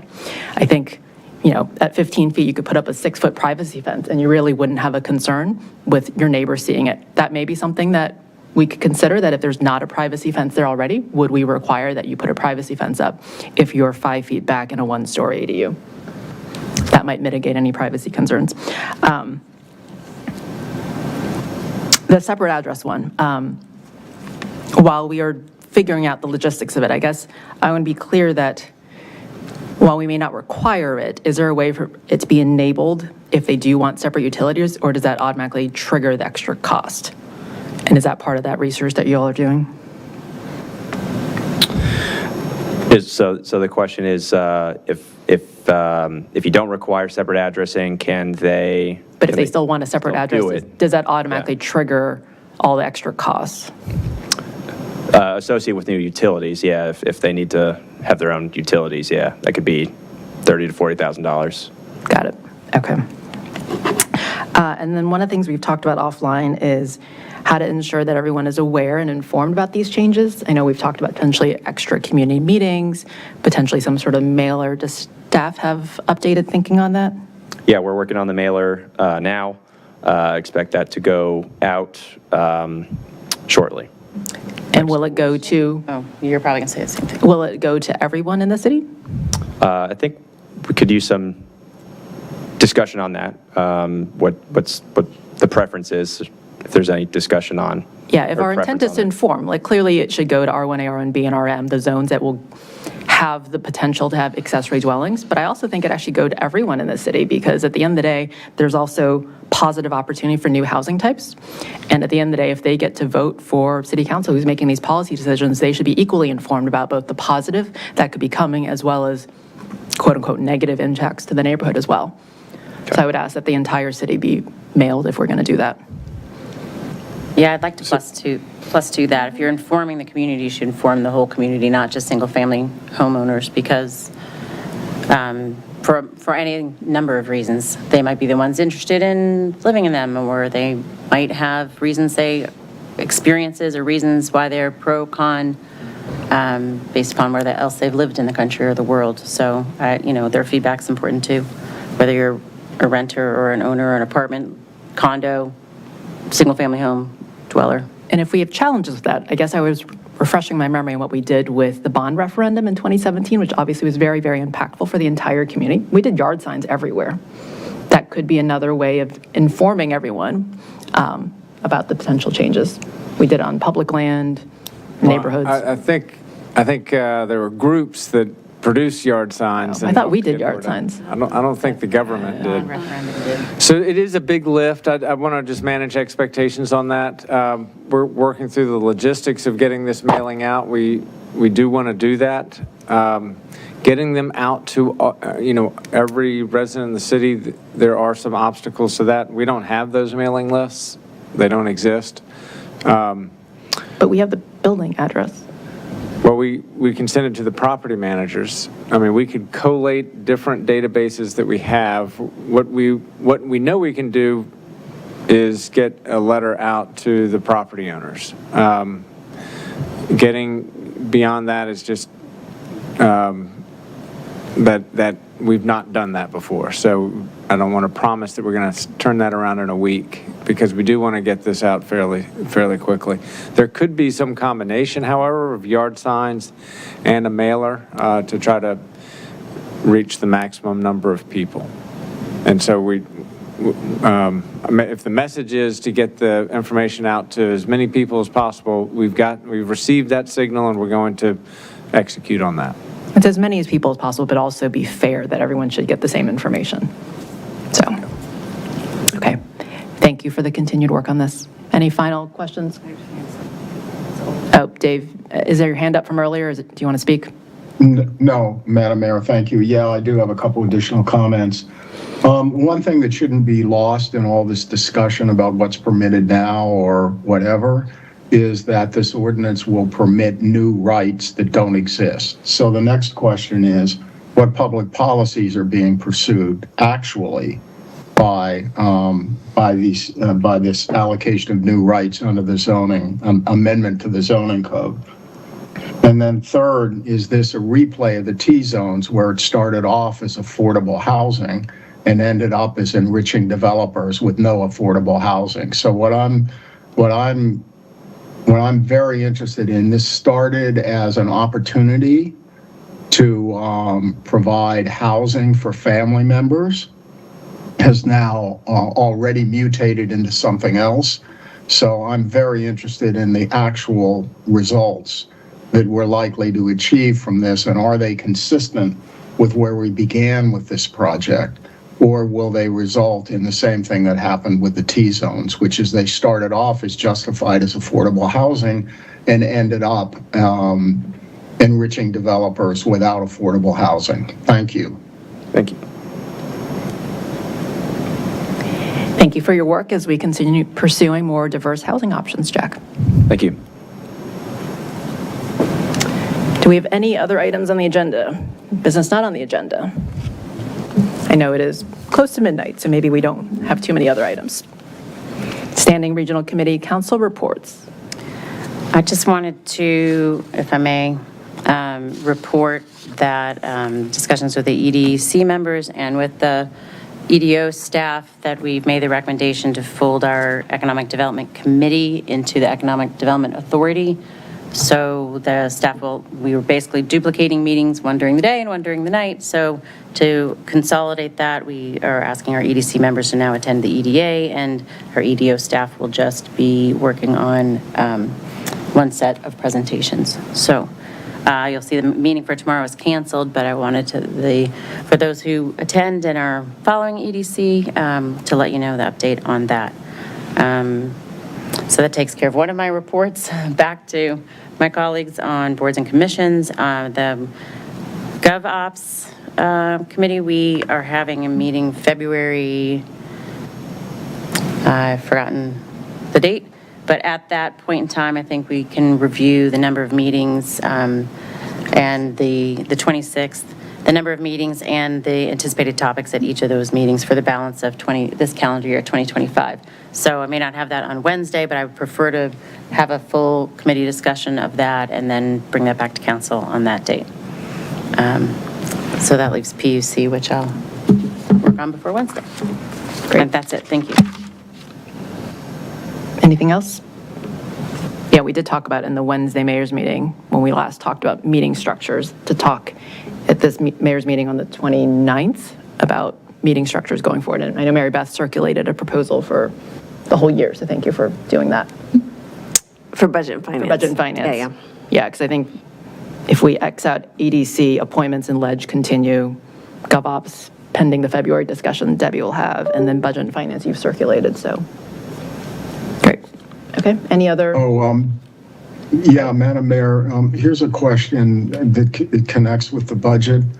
I understand that the president has suspended all federal grants with few exceptions, and I'm wondering what the fiscal impact of that may be on the city and whether that'll regrettably need to be part of our budget planning for this year. So I would just ask our city, the people that are working on the budget for the city to let us know what the impact of that,